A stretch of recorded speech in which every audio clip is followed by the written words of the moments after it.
I'm uploading copyrighted content on Patreon at Cultivation Audiobooks*. You can follow and request any novel you'd like. Please like, follow, and comment on the videos of this YouTube channel. It's free for you and a great motivation for me. Completing the project upon hearing Leylin's words, Gilbert stared blankly at him for a while, and then started laughing heartily. I will accept your gift then. Thank you, mentor. Gratitude was apparent on Leylin's face as he bowed. Sure. Of course, I wouldn't simply just want to have your things for no reason. After all, blood vulture eggs from the ancient times are still very precious. Gilbert lowered his head in thought. How about this? Aren't you currently accumulating contribution points to buy the scroll that can inject life into constructs? I'll make an exchange with you directly then. A sealed 4th grade magic scroll would be sufficient to make up for these items. Gilbert swept his hand across the tabletop. The numerous bloodline treasures vanished, and a gray scroll covered in simple floral designs appeared.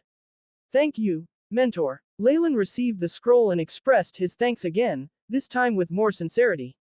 Besides, Gilbert glanced at Leylin's ring and smiled.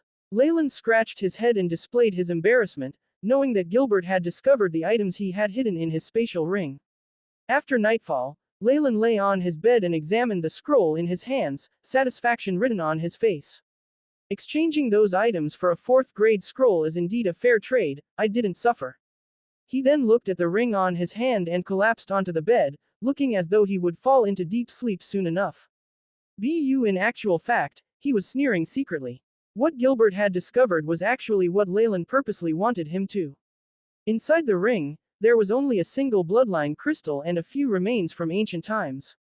Gilbert did not value them exactly because there were only a few items, thus he silently agreed to Leylin's secret stash. In actual fact, what Leylin had handed over today was not even 10% of his real loot, much less the fingerbone left behind by the 5th grade lamia from ancient times. The temptation of such an item was too huge, and even Leylin was not willing to take it out. If not, it would be hard to pass Gilbert's checkpoint. No matter what happened then, it would not be a situation that he would want to see. After all, Gilbert was rather nice to him, and he didn't want to fall out with his mentor in the Ouroboros clan. Benefits are the greatest reason why people are divided, and Leylin did not want to use the fingerbone to put the bond between master and disciple to the test. Might as well avoid it for the better good. Yes, the real loot, including the lamia's fingerbone, were not on Leylin himself. Therefore, no matter how strict Gilbert was with his inspection, there was no use at all. However, although this journey was dangerous, I finally attained the items I wanted, and the other loot is not bad, Leylin thought as he lay in bed, quickly falling into deep sleep for real. The black scale traveled at high speeds. Initially, Leylin and company took more than a month to travel from the Ouroboros clan to Nephis City, but the return journey only required about 10 days or so. After returning to headquarters, Leylin, his mentor and a few seniors gathered together and returned to Onyx Castle to check on the Magus Tower in his territory. Welcome, Lord Leylin. Parker stood in front of the Black Magus Tower and saluted respectfully to Leylin. His voice still sounded old as usual, and was strangely mismatched with his youthful face. How is the construction of my Magus Tower going? Leylin stepped forth and gently caressed the black tower, admiring the exquisite runes on it and the faint but powerful energy waves it emitted. A smile spread across his face. The entire structure of the Magus Tower has been completed. We're just left with a few cores and most importantly, the activation of the spirit of the tower. These are awaiting your completion, Master. Parker's response made Leylin satisfactory. He was serious when working too. The previous task that Leylin had given him was performed well. He had successfully delivered a letter to Duke Gilbert and helped Leylin avert his misfortune. Excellent. Leylin nodded. Bring Snoopy to my lab someday. I haven't taught him anything new in a long while too. He, of course, knew that age was catching up to Parker and he had no ambition, so he placed all his hopes on his grandson Snoopy, whose importance surpassed any reward. Of course, after hearing what Leylin said, Parker was slightly excited and his bow almost reached a right angle. Thank you on his behalf, Master. On my way back from this trip, I obtained the Scroll of Life. Under my orders, prepare to begin work. I would like my Magus Tower to be completed immediately. Leylin gave his orders indifferently. Your wish will be executed. Parker replied. All the preparations for construction were already complete, and the other core materials had already been prepared too. All was left was to wait for Leylin to return and take the lead. Wandering in his own Magus Tower, Leylin examined every corner carefully. The interior of the Magus Tower was very spacious. Leylin created all of it according to the highest standards, with a complete set of facilities that looked refined and luxurious. Leylin looked at level after level, especially the positive and negative energy reactive pools, along with other places such as the laboratory, the binding room, and the ecological garden. AI. Chip. What are the results of the scan? While looking around his tower, Leylin did not forget to let the AI Chip fully scan and record the decorations and spell formations that he saw before conducting an inspection. 1. The AI Chip sent feedback faithfully, as the blueprint of the structure was originally done by Leylin himself, using the AI Chip's perfect deductions. The decorations of the entire Magus Tower were perfect, almost to the point that no fault could be found. The remaining areas that could be further optimized were only small problems that resulted from improper construction and other reasons. No matter how perfect his plan was, as long as it was executed by humans, accidents were bound to happen. Leylin had long prepared for this. The rest is alright, but the previous ecological garden can be altered a little by adding in the data I collected about the environment in the ancient times while at Quicksand Castle. Leylin stroked his chin. Since the Magus Tower was yet to be completed, he could still take the chance to amend it now. If he waited until the defensive spell formations were activated, especially after the Tower Genie had been awakened, then he wouldn't be able to amend anything even if he wanted to. AI Chip. Design an improved version of the blueprint according to what I said earlier. Leylin had always liked to put the AI Chip in charge of the nitty-gritty things, while he himself was responsible for directing the big picture. Task established. Adjusting original blueprint. Adding in simulated environment parameters from ancient times, beginning formation of the blueprint. The AI Chip operated swiftly and projected a new blueprint in front of Leylin within a few minutes. Leylin scanned the blueprint many times, satisfied with the blueprint made by the AI Chip. Yes. To maximize the use of the original resources and setup, I just have to add a few items and spell formations. This will do. He now had numerous subordinates and a huge number of stone tribe slaves. Once he handed down the task of amending the place, it would only take a small number of people working in shifts day and night for 10 days to complete it.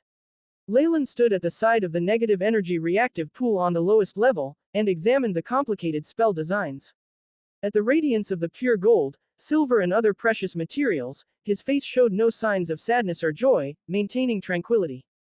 Simulation of the spell formations of the entire Magus Tower complete, 341 dummy runs, number of malfunctions, 0. The blue glow of the AI Chip flashed in the depths of Leylin's eyes. Begin. Leylin exhaled gently, and placed a piece of compressed energy crystal that was emitting immense light rays and heat, much like a miniature sun, into a groove at the heart of the spell formation. Brr. The entire spell formation started to shake, and ring after ring of runes appeared out of thin air. Traces of light circulated on the spell formation. Start. Leylin's spiritual force extended and connected with the spell formation. In the instant when the spiritual force came into contact with the spell formation, Leylin felt as though he had opened a valve, causing a multitude of energy particles to be frantically absorbed by the spell formation, before passing through a complex conversion channel and flowing into the negative energy reactive pool. Meanwhile, outside the Magus Tower, Parker, Cubular, Snoopy and Leylin's other subordinates had all gathered to watch this scene, their eyes all brightly lit. A huge elemental wave seemed to form a vortex that was absorbed by the black Magus Tower. One by one, the magical runes on the body of the tower lit up, bringing about frightening and yet stable waves, firmly connecting to one another.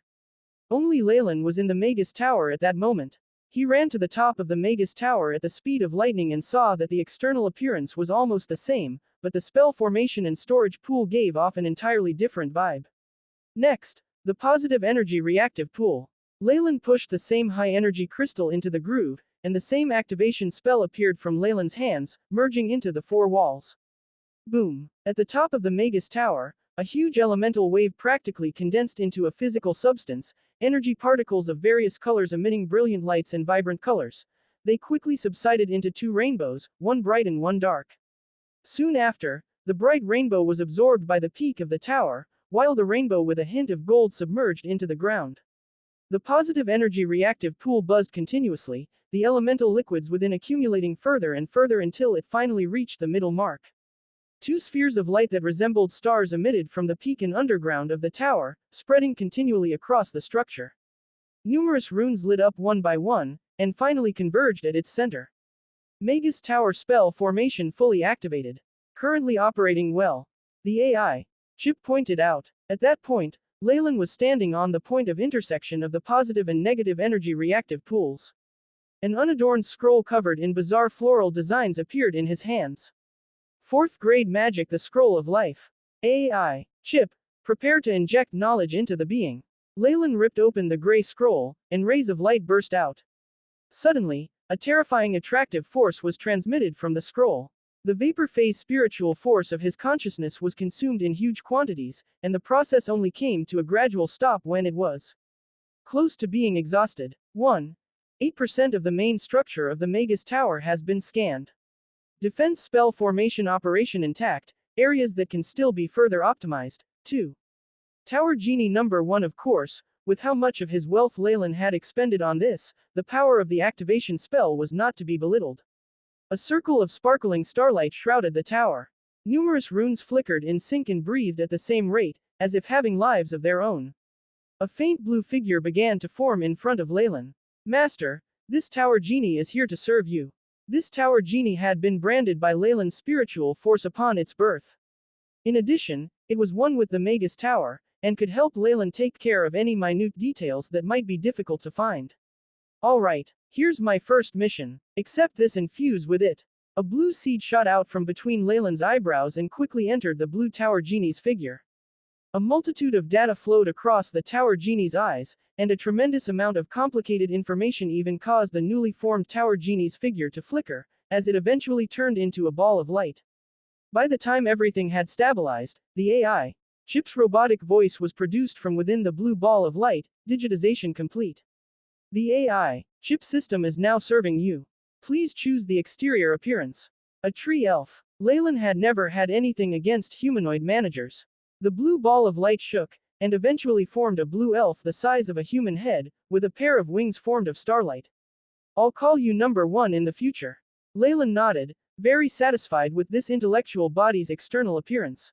Understood. Number 1 greets master. The blue elf bowed, though its facial expression looked mechanical. Beginning networking. Such an expression actually pleased Leylin more. What he needed was an absolutely rational manager, and from the very beginning, he had not built in any emotional functions. With this command, a data interface connected Leylin's AI chip with the elf using a stream of spiritual force. Beginning synchronizing of data. In the midst of tidying up the AI chip's voice sounded. Discovery of inharmonious spiritual force waves at 3 areas. Beginning elimination. Fusion with Tower Genie completed. Activation of anti-probing spell formation at full force. One after another, these prompts popped up, and the smile at the corner of Leylin's mouth grew wider. Regular Tower Genies definitely lacked the terrifying calculation abilities of the AI chip. The area that it could manage would only include the interior of the Magus Tower. However, with what he was doing, not only could he control the interior of the Magus Tower from a distance away, he could even completely eliminate any damages that would otherwise have been hidden. After fusing with the program that the AI chip had duplicated, the Tower Genie had now become more intelligent, able to autonomously search for holes and repair them, and even take care of a few flaws or defects that had originally been there. It could be said that even if Grand Duke Gilbert had done anything to the rank 4 scroll, it would have been pointless. This was because Leylin had already modified the Tower Genie's structure with things of his own. Leylin took in a long breath. The construction of the Magus Tower, particularly the completion of the positive and negative energy reactive pools, now allowed the interior of the Magus Tower to have 10 times the elemental particle concentration as outside. The concentrated energy particles could even be seen with the naked eye, and for Magus eyes this was even more apparent. Leylin felt like he was surrounded by an elemental ocean. The particle concentration in the central continent had already been very high, and that of this Magus Tower far surpassed that. It could be said that in this environment, Leylin's progress in his meditation technique would not be too slow even if he did not use any potions. What was more frightening was that even trashy acolytes with a level 1 or 2 aptitude could break through their own limits and become official magi if they studied and meditated here.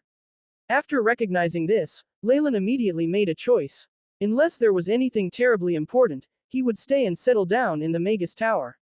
Outside the tower, Parker and the others could not feel all this as keenly as Leylin, but after there was a rumble from the entire Magus Tower and it started emanating faint light, everyone still began to cheer. Even Cubular had shining tears at the corner of his eye. A Magus Tower was a representation of strength in the central continent.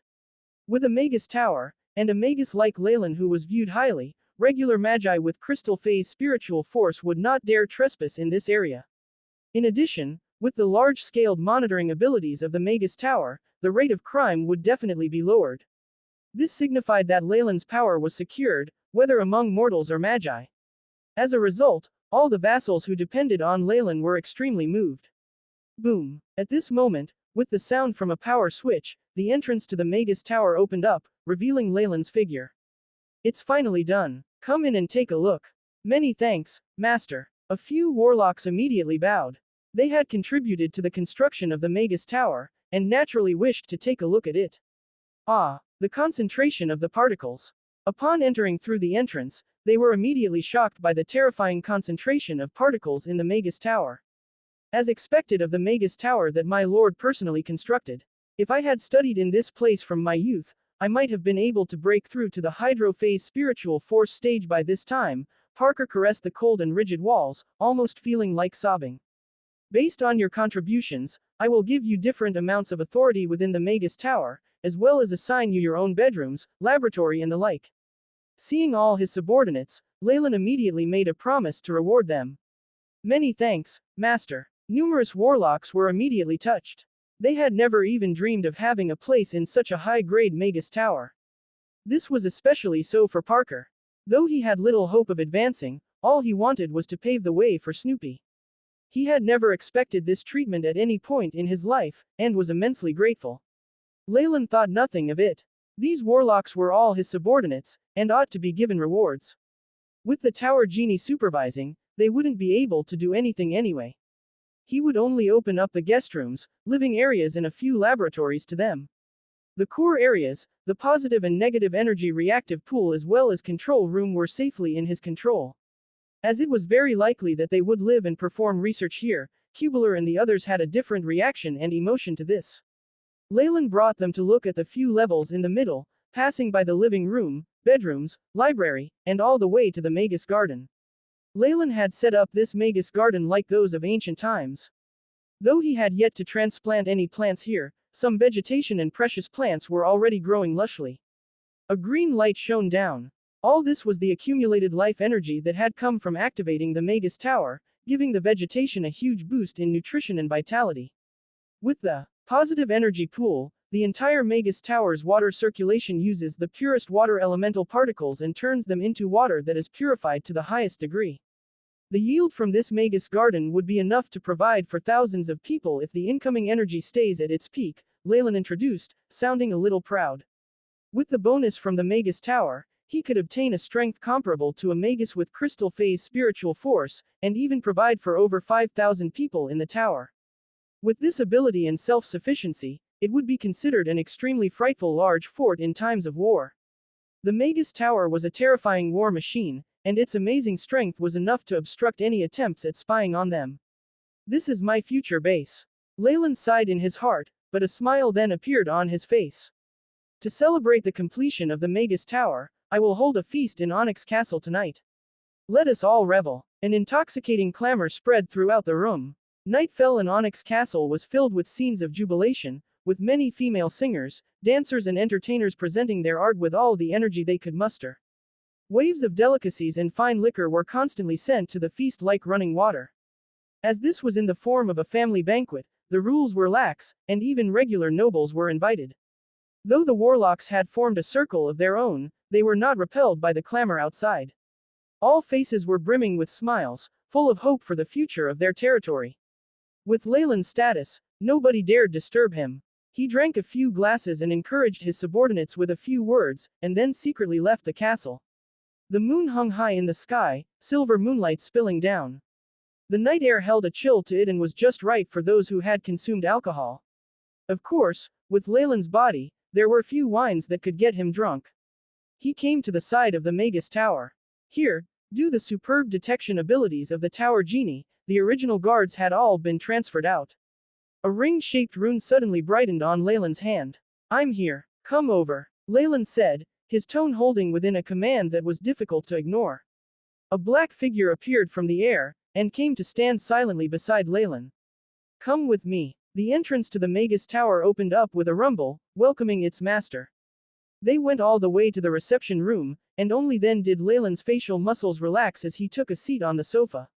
Sit. You don't need to conceal yourself anymore here. My Magus Tower has powerful detection spell formations. Even the spying of Morning Star Magi can be recognized. The person in black robes hesitated, and then threw back her hood, revealing a pretty female face with a golden headband on her forehead. Master, she exclaimed in a low voice.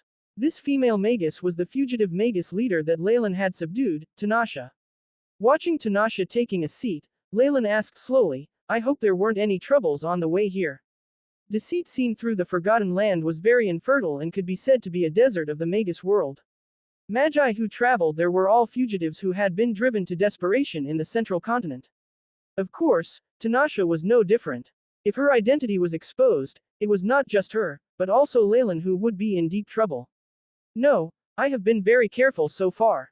I didn't leave behind any information about my appearance or scent, and I did not use an airship, she stated. Very well. Leylin nodded. Where are my things? Right here. A large black box appeared on the table with a swish of her hand. Seeing the seal still perfectly untouched, Leylin gave a look of satisfaction. He opened the box, in which was a thick layer of soft white fur. This was the king blood vulture's feathers. It contained the miraculous ability to conceal a bloodline's aura, and it had even fooled Leylin previously. After brushing these white feathers aside, the energy waves of many bloodline treasures radiated out, surprising Tanasha. A mountain of bloodline crystals and many strange bones, as well as fruits, rhizomes and such containing the power of bloodlines, were piled up messily, as if they were not of any monetary worth. However, deep inside, Tanasha knew that once these items were revealed, it would greatly impact the Ouroboros clan. Every single item in there could make a high-ranked warlock go crazy. Although she brought them over as per Leylin's orders, it was also by his order that she did not open the box. It was only then that she became aware of the contents of the box. This was obviously Leylin's plan. When he acquired the loot in the pocket dimensions, he had already considered ways to get them past Gilbert. After all, as the person who had sent out the information, he had already known long ago about Gilbert's arrival. How could he not have prepared for it?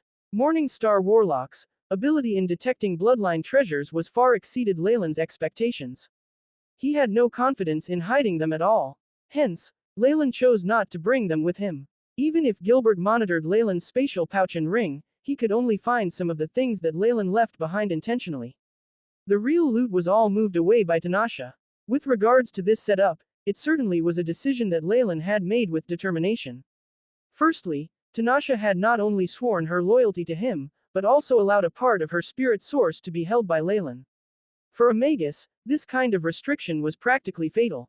If Leylin destroyed that part of her spirit source, Tanasha would lose her mind even if she did not lose her life. On top of that, he deliberately won her over previously and agreed to take revenge for her. The assigned mission was just to transport an item. Leylin had some confidence in her. For safety's sake, not only did he cast a sealing spell on the black box, but he also used the king blood vulture's feathers as a cover in order to conceal the bloodline energy waves of the treasures. It seemed like the plan had succeeded. Leylin looked at the pile of bloodline treasures, nearly laughing. Among the many bloodline energy waves, a fingerbone lay there quietly, yet majestically like a king. It made the other treasures seem less appealing.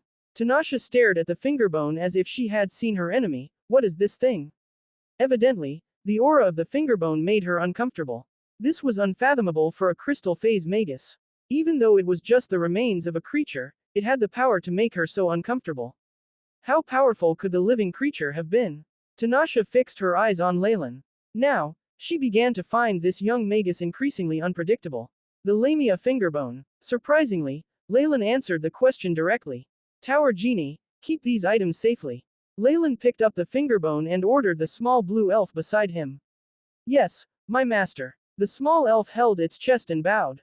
After that, a mechanical puppet walked over and took the black box to be stored in the treasury. Tanasha, come with me. I might need you later on. Leylin called out to Tanasha with a downcast face. Subsequently, he brought Tanasha all the way down to the binding room before he came to a stop. Powerful binding runes, energy isolating runes, the power of corrosion, the weeping of vengeful spirits, gravity runes. Tanasha looked at the runes on the walls as her expression darkened. With so many binding spells, even Tanasha, a crystal phase magus, would have difficulties struggling her way out. This led to an even deeper understanding of Leylin's financial capabilities. You set up such strict bindings. Do you intend to summon the Great Devil? Tanasha asked, with a slightly provocative tone. No, this is only set up in case of an emergency. You know it, the astral plane is filled with all kinds of strange creatures. A little more preparation never hurts. Leylin's face carried an odd smile, but never did I expect that the first subject that it would be used on, would actually be this. As a light shone from his right hand, the lamia fingerbone in Leylin's hand immediately appeared at the center of the bindings. A strong sluice gate made of reinforced glass dropped and the many runes began to flicker. The lamia fingerbone lay there silently like a dead creature. Tanasha held her breath. She knew that Leylin was probably going to show her something unusual. Tower Genie, begin first level operations of the bindings. Following Leylin's orders, the circle of lights in the binding room lit up all at once. An invisible power lifted the lamia fingerbone. Start purification. As per the Tower Genie's emotionless command, two small lightning clouds grew above the bone, streaks of lightning crackling as they burst towards it. I know you're still there. There's no need for the pretense. Come out. Under the lightning, the white fingerbone appeared to be unaffected. However, Leylin had a straight face, with an expression as cold as ice. After a few minutes, there was still no sign of any anomaly, causing Leylin to sigh deeply. Begin the next level of purification. Authorization verified. Inputting energy. Upon hearing the Tower Genie's voice, the original two clouds began to transform immediately. Dark, black clouds suddenly soared above the area, and the lightning acquired a subtle red hue. Thick bolts swept across the bone mercilessly, causing narrow cracks to surface on it. If you continue doing that, you'll destroy the fingerbone. Tanasha looked at Leylin, but his expression did not stop, indicating he had no intentions of stopping. Under the lightning that had been strengthened tens of times, the bone began to vibrate, as if it was going to explode into dust anytime. Ring. Just when Tanasha thought the fingerbone was about to explode, a strange scene suddenly appeared. A ring of green light burst out violently, with such a strong power radiating that it split the dark clouds apart in a second. Hiss. A touch of green light emerged. It then transformed into a phantom of a young, green-haired woman, now lunging towards Leylin. Compared to what Leylin had seen previously, the image of the young woman was not only more illusory, but her face had also become a lot more complex, with rhomboidal scales. Her eyes were a sea of green and her pupils had become vertical slits. As the lamia's phantom swept her glance across with her pupils, Leylin's entire body became a little sluggish. Begin binding. This time, the Tower Genie responded swiftly and gave an order. Bang! A loud sound echoed as the young woman's phantom crashed into the clear reinforced glass, causing the runes to flash. Soon after, an enormous gravitational strength emerged and pinned the woman to the ground. Ka-cha! Ka-cha! A chain of runes appeared one after another, binding the green-haired lamia's phantom. After coming back to his senses, Leylin, who had broken out in cold sweat, could not help but draw a deep breath. That was really close. Although he tried his best to overestimate the opponent, the terrifying feeling of having his mind being snatched had given him a fright all of a sudden. This was the definite control that a high-ranked bloodline had over a low-ranked one.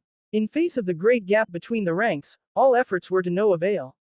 You dare oppose me? The Grand Matriarch will not let you off, bloodline traitor. The green tongue of the lamia's phantom forked as she spoke. Sorry, I don't have the habit of obeying orders that'll cause me to lose my life. Though Leylin apologized, he showed no sign of remorse on his face. The giant Chemoian serpent is a rank 4 creature. It needs to obey the lamia's bloodline, which is of a higher rank. This is branded deep into the inheritance of the bloodline and is not able to be changed. The lamia's phantom glared at Leylin and asked, "How did you escape?"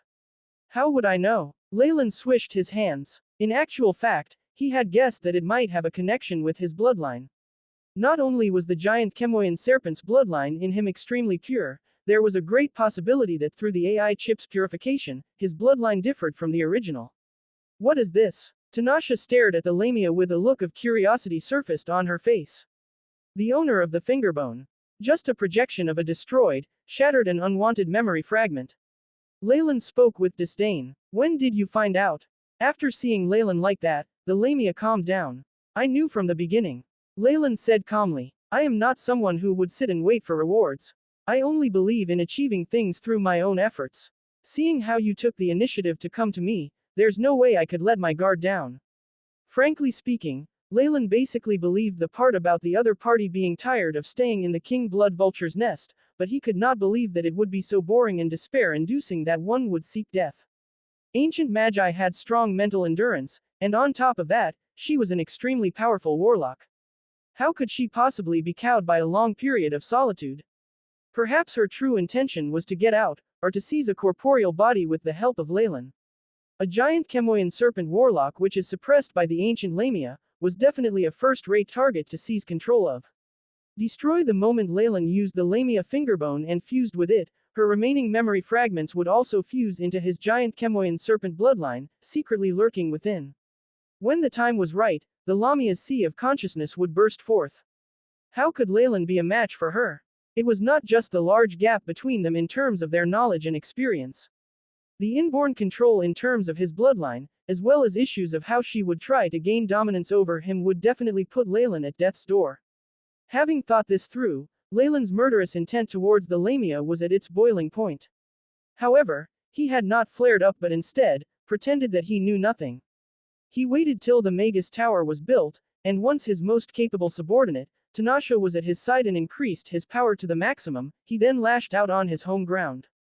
It looked like it had been a good idea to be so meticulous. If not, his opponent could have easily taken care of him. Shall we make a trade? The scales on the Lamia Phantom's face faded, returning her face to that of a young girl. Her delicate and pretty face even enchanted Tanasha, who was also female. What trade? Leylin's voice was low. Help me find a flesh body. Anything is fine as long as they have the giant Chemoian serpent bloodline, and it's best if it's a female warlock. In return, I can give you all my knowledge. Though you'll only obtain a portion of the knowledge that my main body possesses, she is a rank 5 pure-blooded warlock. Just a small bit of her memories is enough to make you strike gold. Calm words rang from the mouth of the phantom Lamia, causing Tanasha's breath to become rough. Inheritance from an ancient rank 5 warlock. Perhaps even Morning Star Magi would go crazy in want over this. The price he had to pay was a mere female warlock, and with just a bit of effort, he could find them easily in the Ouroboros clan. Clap, clap, clap. Leylin applauded, a slight smile on his face. Good suggestion. What a great suggestion. Even I am tempted. Good. You can first. The Lamia Phantom's words stopped halfway, and a look of fury suddenly appeared on her face. You. Countless chains tightened, binding her to the spot. Tower Genie, use all stored energy and prioritize the bindings. The aim is to exterminate this person. Tanasha, help me. Leylin's face suddenly changed, and he made to deal the fatal blow. Great amounts of thunder clouds were produced, lightning washing over the phantom time after time, causing her figure to become even more illusory. Tanasha obeyed Leylin's order subconsciously, and her crystal phase spiritual force emanated, reinforcing the runes of binding. Traitor! The Grand Matriarch will not let you off. Hiss! The phantom image eventually turned into a half-human, half-snake and hissed, her expression incomparably fierce. Let's talk about it when she finds me. Leylin's expression was resolute, constantly urging on the runes and spell formation of binding. The inheritance from an ancient rank 5 warlock was indeed very tempting, but Leylin had his own considerations. The other party was merely a remnant spirit, and might even be the combination of a few memory fragments. How much could she remember? And just for this, he would bring her around and let her scheme against him. Though he was somewhat confident in his scheming abilities, Leylin was not certain that he could win over this ancient freak, especially when she could suppress his bloodline and was so enticing. The ancient Lamia had started out enticing various giant serpent species, and Leylin did not want to unknowingly let her suggestions affect his mind. For him, it was most practical to be able to take in harmless things. Everything else was an illusion. If you don't die, I can never be at peace. Leylin stared at the Lamia Phantom behind the glass, a determined look in his eyes. Maximize power. Runes of binding operating at excess of 120% capacity. This is the most powerful attack. Along with the Tower Genie's voice, a streak of thick red lightning struck the Phantom. Rumble. The Magus Tower began to tremble, and fine cracks began to appear in the binding area. The phantom image of the Lamia seemed to have given up all hope as she dissipated to nothingness under the red lightning. Pock! A fingerbone with cracks all over its surface fell to the ground. It's over. Tanasha heaved a sigh of relief and glanced at Leylin as if she was looking at a freak. That's inheritance from an ancient rank 5 warlock. I was, of course, tempted. Leylin shook his head, but it wasn't to the point that I would become muddle-headed in the face of it. Ancient magi have too many methods. I wouldn't dare bring a disaster waiting to happen along with me at all times. As he spoke, the tower genie constantly scanned the fingerbone in the binding room, streams of electric light moving across its surface. Level 1 scanning complete. No remnant spiritual force found. Level 2 scanning complete. No abnormal reactions found. Level 3 scanning complete. Confirmed total extermination of remnant spirit of Lamia. Red, green and blue rays shot out and scanned the fingerbone to and fro, not missing any spots. A streak of blue flashed in Leylin's eyes, and he waited till the AI chip gave the final confirmation before he issued the command, open up the protective layer. Shoo. The tempered glass split apart. Bathed in milky white light, the slightly cracked fingerbone floated to Leylin's hand.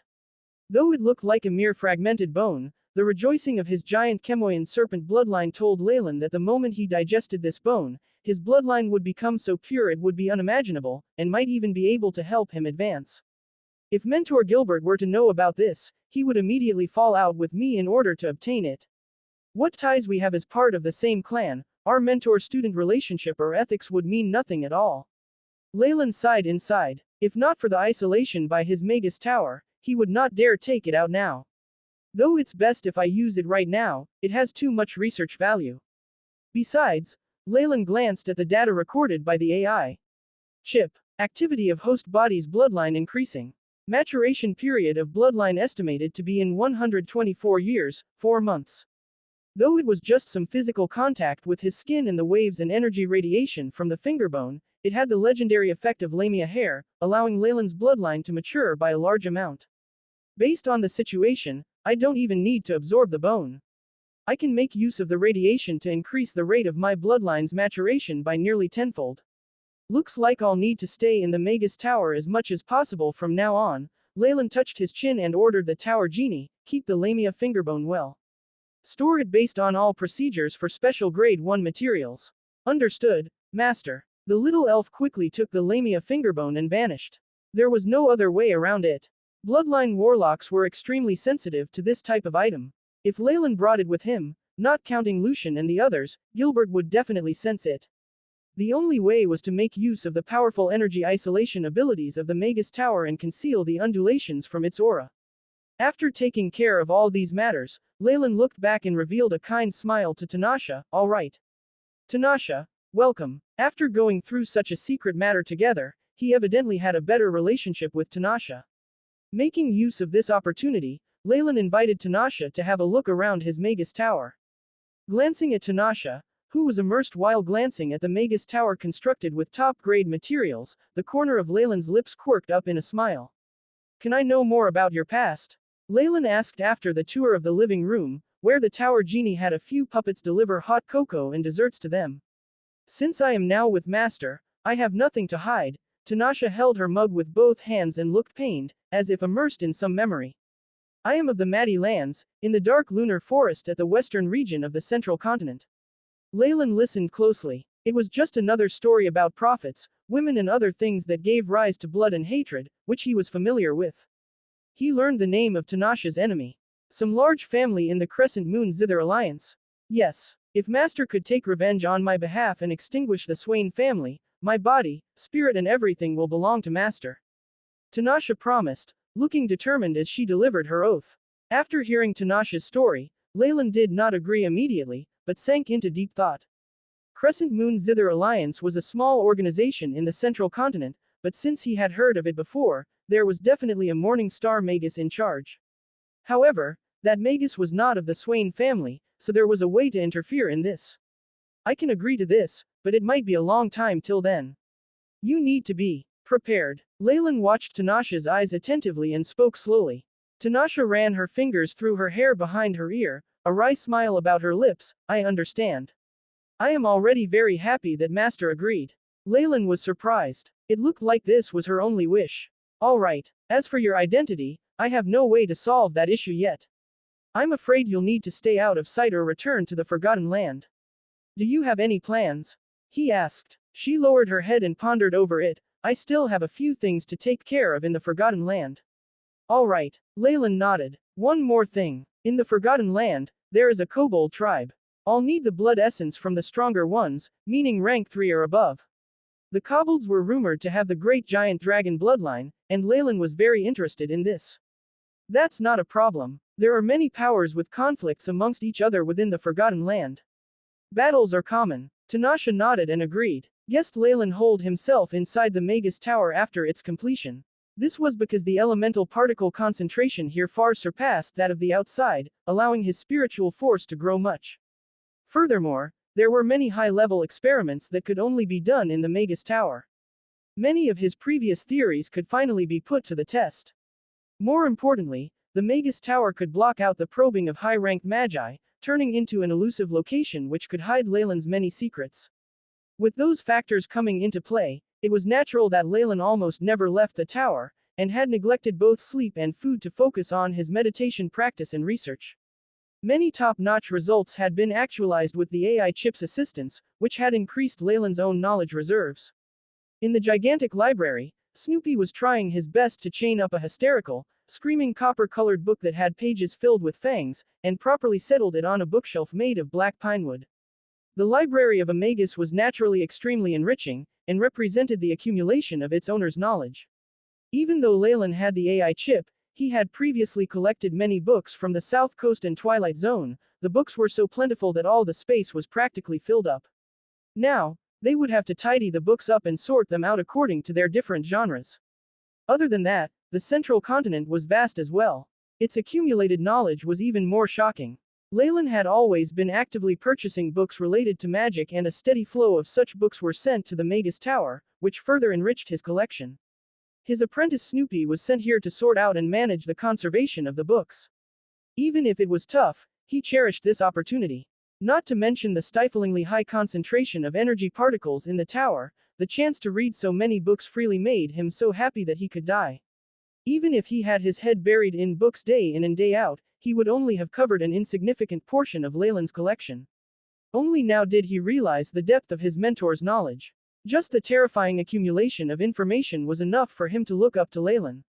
At this time, in a room within the library, Leylin was sitting before a giant study desk, quill in hand, as he wrote with lightning speed. Every second, tens of characters were jotted down, one after the other. His astonishing speed as well as the coordination of spells allowed Leylin to perform a miracle unthinkable in his previous life. A blue light glowed in his eyes as rows of words appeared unceasingly. He was actually trying to replicate all the information the AI chip had recorded. All done. Leylin looked at the messy yet seemingly organized documents on his desk, and his face revealed a satisfied expression. The entirety of the ecological garden's experimental data has been replicated. As for these, within the quicksand castle, Leylin's biggest gains were what he'd appropriated from the blood vultures. However, he had also found large amounts of miscellaneous data in the laboratory. Due to the lack of the core information and the receptor model, the data could not be replicated at all. But the other gains thereafter had allowed Leylin to see a glimmer of hope. In the spatial pouch of the green-skinned barbarian magus whom Leylin had saved from a curse, Leylin had found some flawed research data and notes. From the looks of it, the forces in the outer circle had also obtained some data from their explorations. Even though the other party had not managed to analyze any information, Leylin's deductive ability was very strong with the support of the AI chip. He had instantly realized the connections between the data and the experimental information he had collected. If he was not wrong, the torn and tattered journal he obtained from the green-skinned barbarian magus was the core data that was missing in the laboratory. Even though the green-skinned barbarian's collections were not complete, as long as Leylin had some form of data, albeit flawed, he would be able to derive the other information through deductions and simulations. It was only a matter of time. After interactions with Tanasha, he had further improved the core data. With his research, he gradually deciphered the experiments that were conducted in the gigantic laboratory. Studies on transferring and combining bloodlines. Leylin held out a part of the deciphered content and muttered to himself. Quicksand was undoubtedly an alliance of various warlock organizations, and their research on bloodlines had never ceased.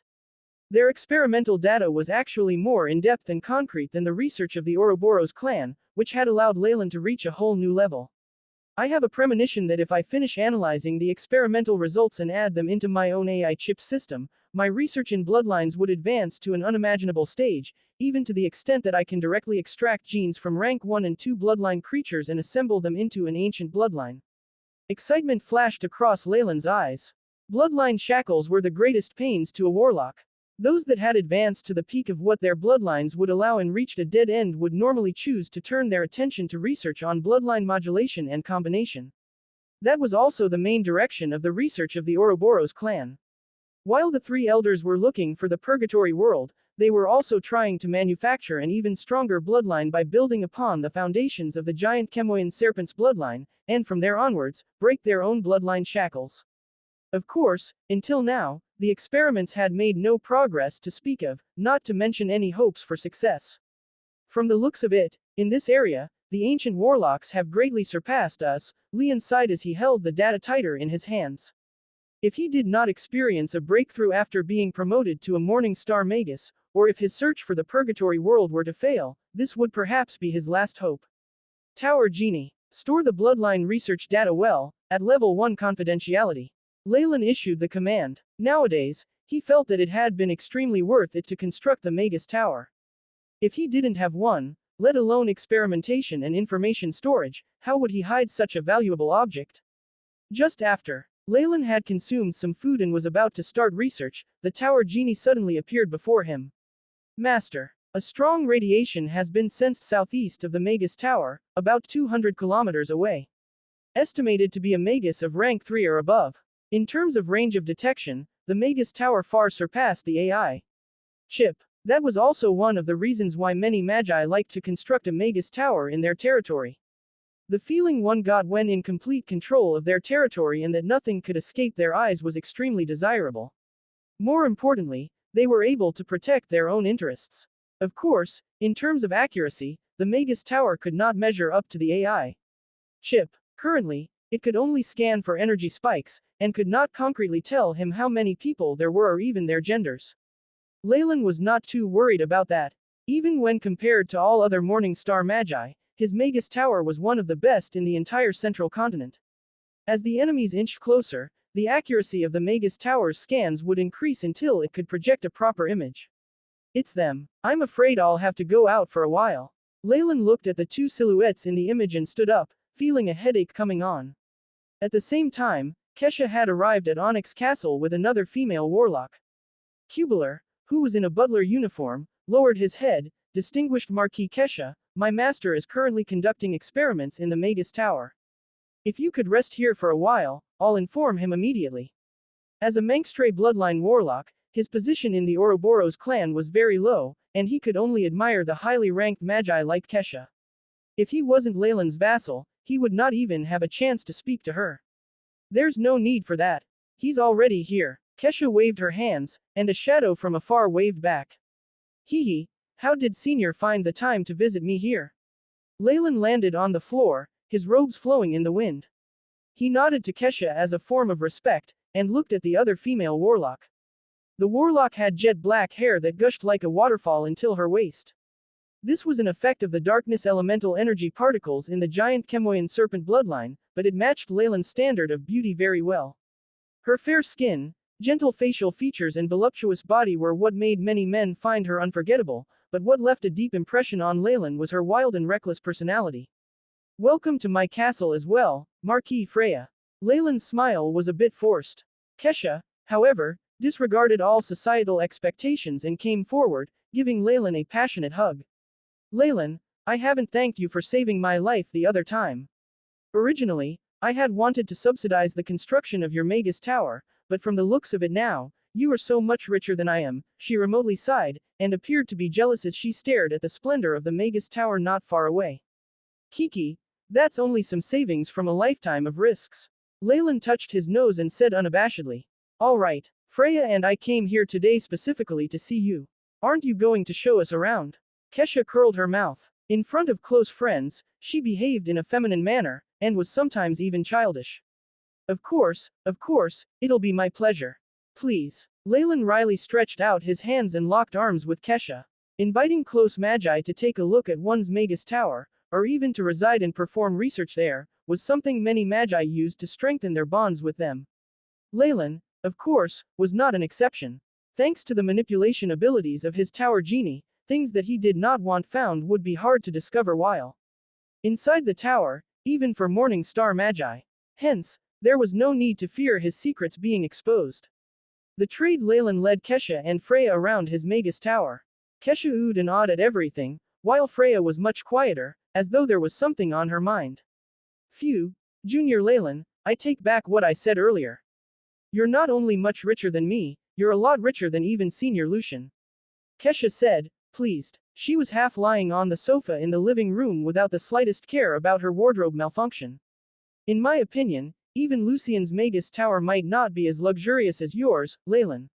I'm afraid that only a handful in the entire central continent would be as fancy. Senior. Don't say such things. Leylin laughed wryly as he raised his arms in defeat. Why are you here today? Seeing his mentor conversing with guests, Snoopy served refreshments and quickly retreated, behaving like a waiter that had been groomed with utmost care. We are here to thank you, Junior, for your care in the pocket dimension. We'd initially planned to compensate you with resources, but by the looks of it, you aren't short on them, so we'll have to make it up to you through other means. Kesha licked her lips. How about letting me keep you company for few nights? Any position works. Let's talk about this another time. Leylin laughed and changed the topic. HMPH. You're still as boring as ever.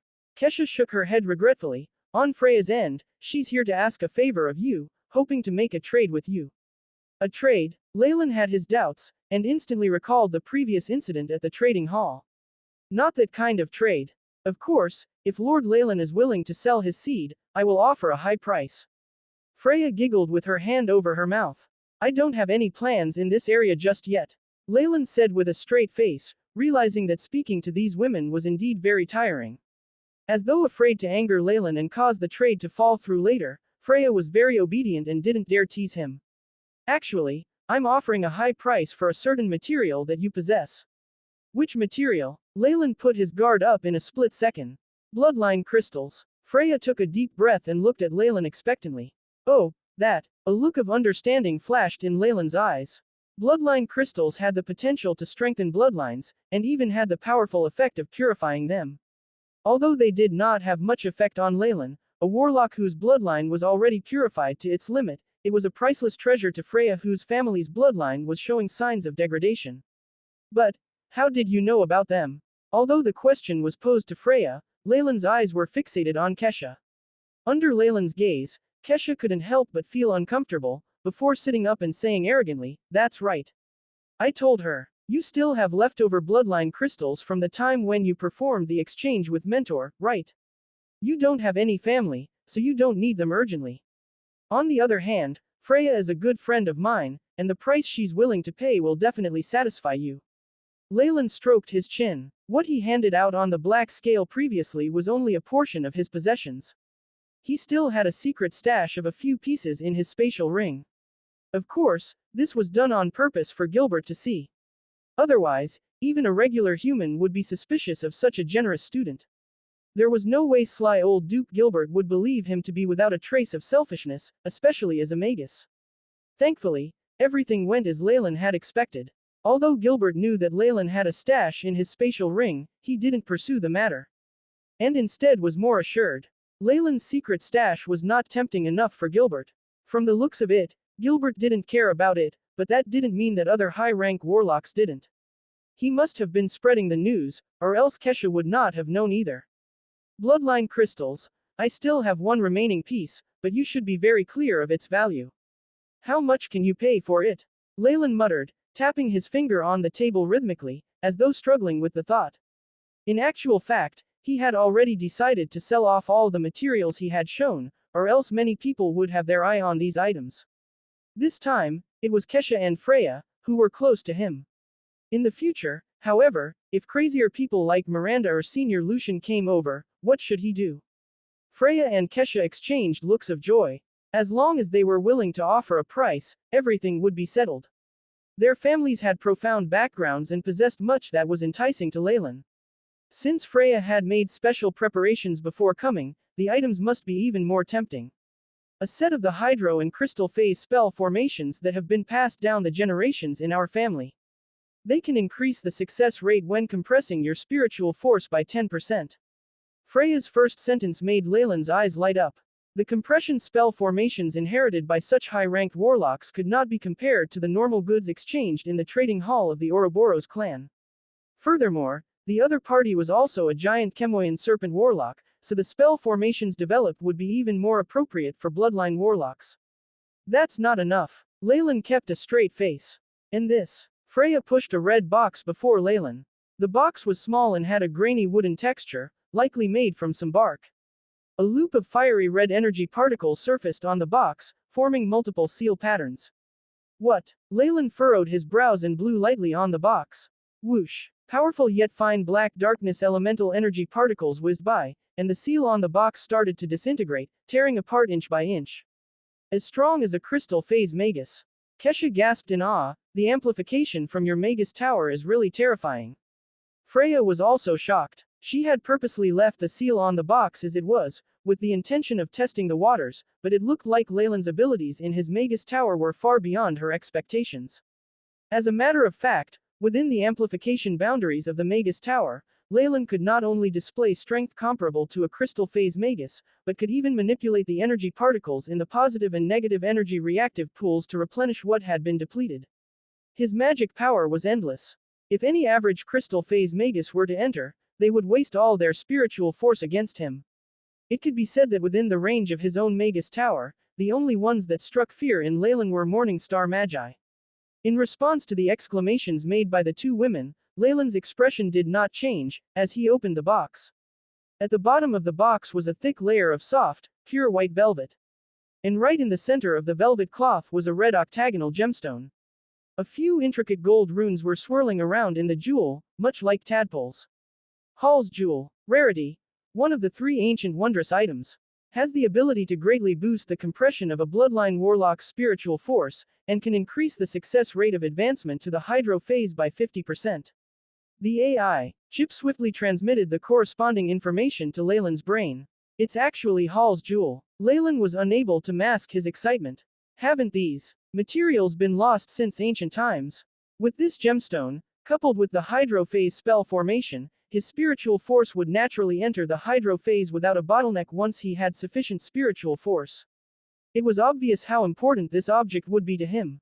Leylin took a glance at his condition that was presented in his consciousness. Leylin Farlier. Rank 3 Warlock, Vapor Phase. Bloodline. Giant Chemoian Serpent. Strength. 23.6. Agility. 20.1. Vitality. 39.1. Spiritual Force. 251.7. Magic Power. 251 Magic Power synchronized with Spiritual Force. The minimum spiritual force required to enter the hydro phase is estimated to be around 300. Leylin recalled the statistics he had obtained from many simulated experiments through the AI chip. And with the Lamia fingerbone, if I artificially strengthen my bloodline, the rate of increase of my spiritual force wouldn't be too slow either, and I may attain it in a few decades. The two obstacles in a magus progress would be accumulating spiritual force and breaking through the bottleneck. Now that the problem of a bottleneck had already been solved by Freya, what's left was to slowly accumulate spiritual force. How could this not be a cause for joy? Although Leylin tried to keep a straight face, Freya managed to catch a glimpse of happiness flicker across his face. It seems that Sir Leylin has taken a great liking to this item, she smiled sweetly. Yes, the Hall's Jewel is enough to make any vapor phase magus go crazy. Leylin nodded. If it's appropriate to ask, may I know where you found it? The Hall's Jewel should have been wiped out with the extinction of the Sea of Gemstones. Leylin stated his doubts. The Sea of Gemstones did vanish a long time ago, but it still existed in ancient times. Freya smiled in response. As long as you find more ruins from ancient times, it is still possible to find these gemstones. So this was the aim of their previous expedition, thinking about how they returned full of severe injuries previously, and how even the second elder was forced to take action. Leylin felt his scalp go numb, and the gemstone even heated up.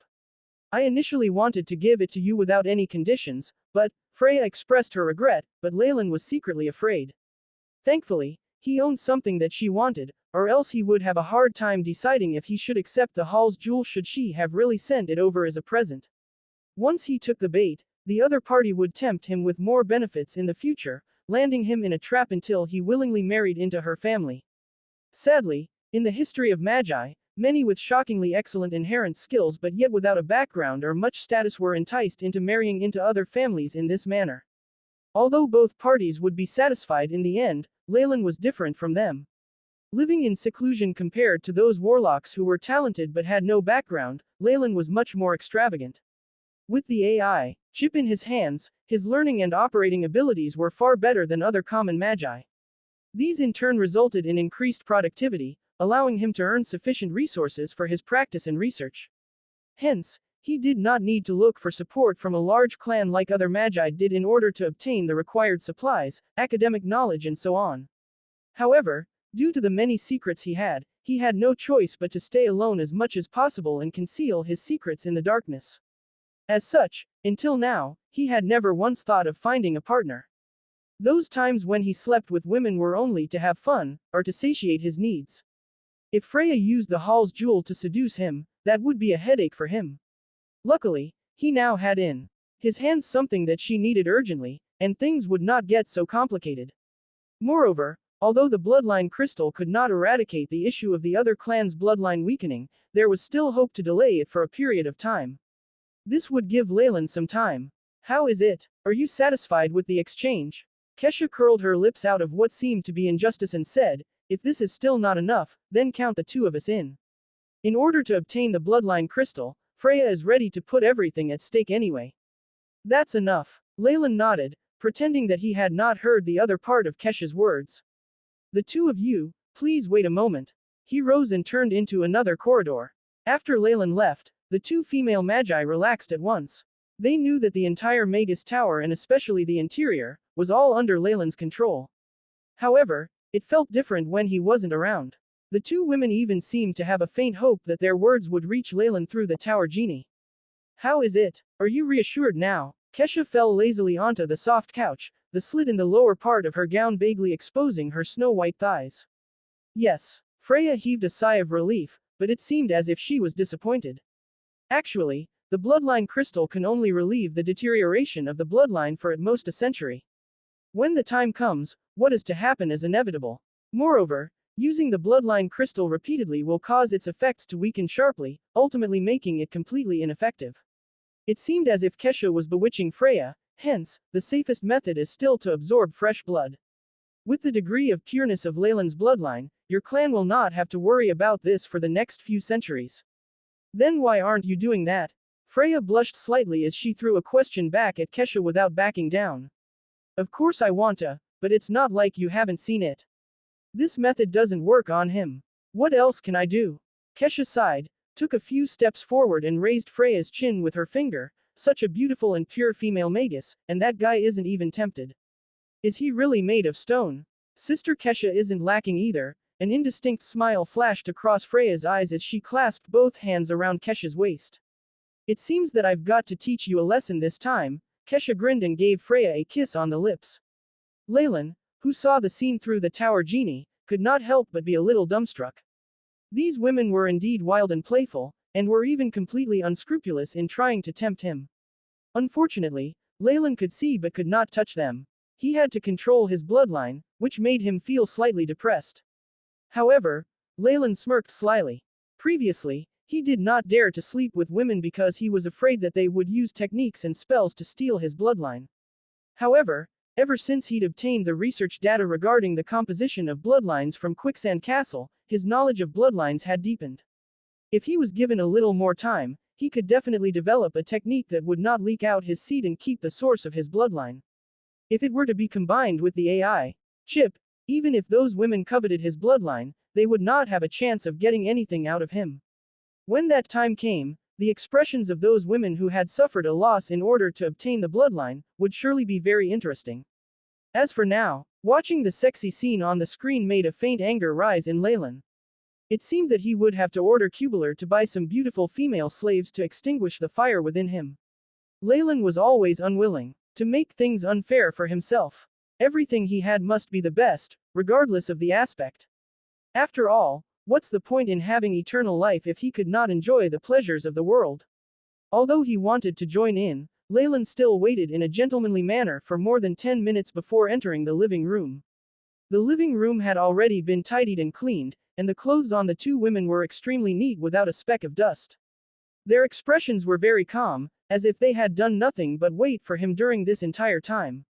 Leylin smiled as his nose twitched slightly. He noticed a very special scent in the air, which carried a slight aroma and an even more unique flavor he was familiar with. While watching his movements, Kesha and Freya could not help but blush. It was only when Leylin saw Kesha almost jumping in anger that he laughed, putting an end to his silent provocation. He then placed a silver tray on the round table. This bloodline crystal is the last in my inventory. If I had a family, I would never have brought it out to exchange. As he spoke, the two women's gazes were attracted to the rich, scarlet radiance that was emitted from the bloodline crystal. We are very grateful for your generosity. Hopefully, our friendship will be able to continue on forever. When it came to business, Freya's face no longer had the shyness from before. What replaced it was an extremely solemn expression.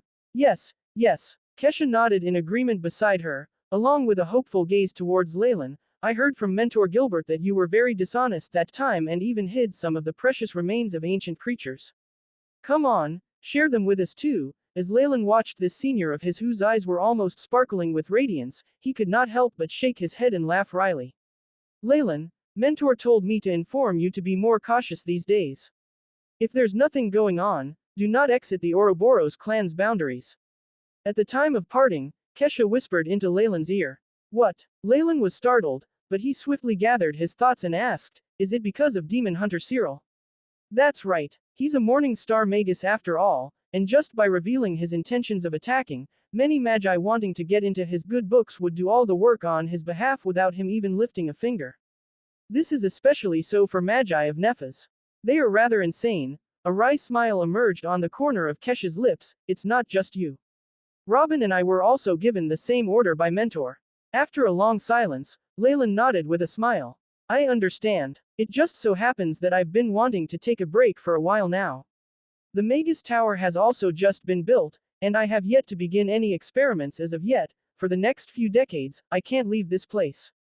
That's good then. What Kesha was most afraid of was that this junior of hers, with his youthful vigor, would get himself in trouble outside. However, it seemed like Leylin was acting very rationally. She could not help but feel gratified. She hugged Leylin before leaving with Freya.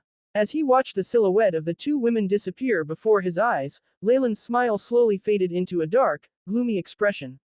Morning Star Magus, Cyril, he was already an adult before he crossed over to his world, and his experiences were far richer than any other Magus. Naturally, he would not venture out and land himself in danger due to momentary rage. That was something only a fool would do.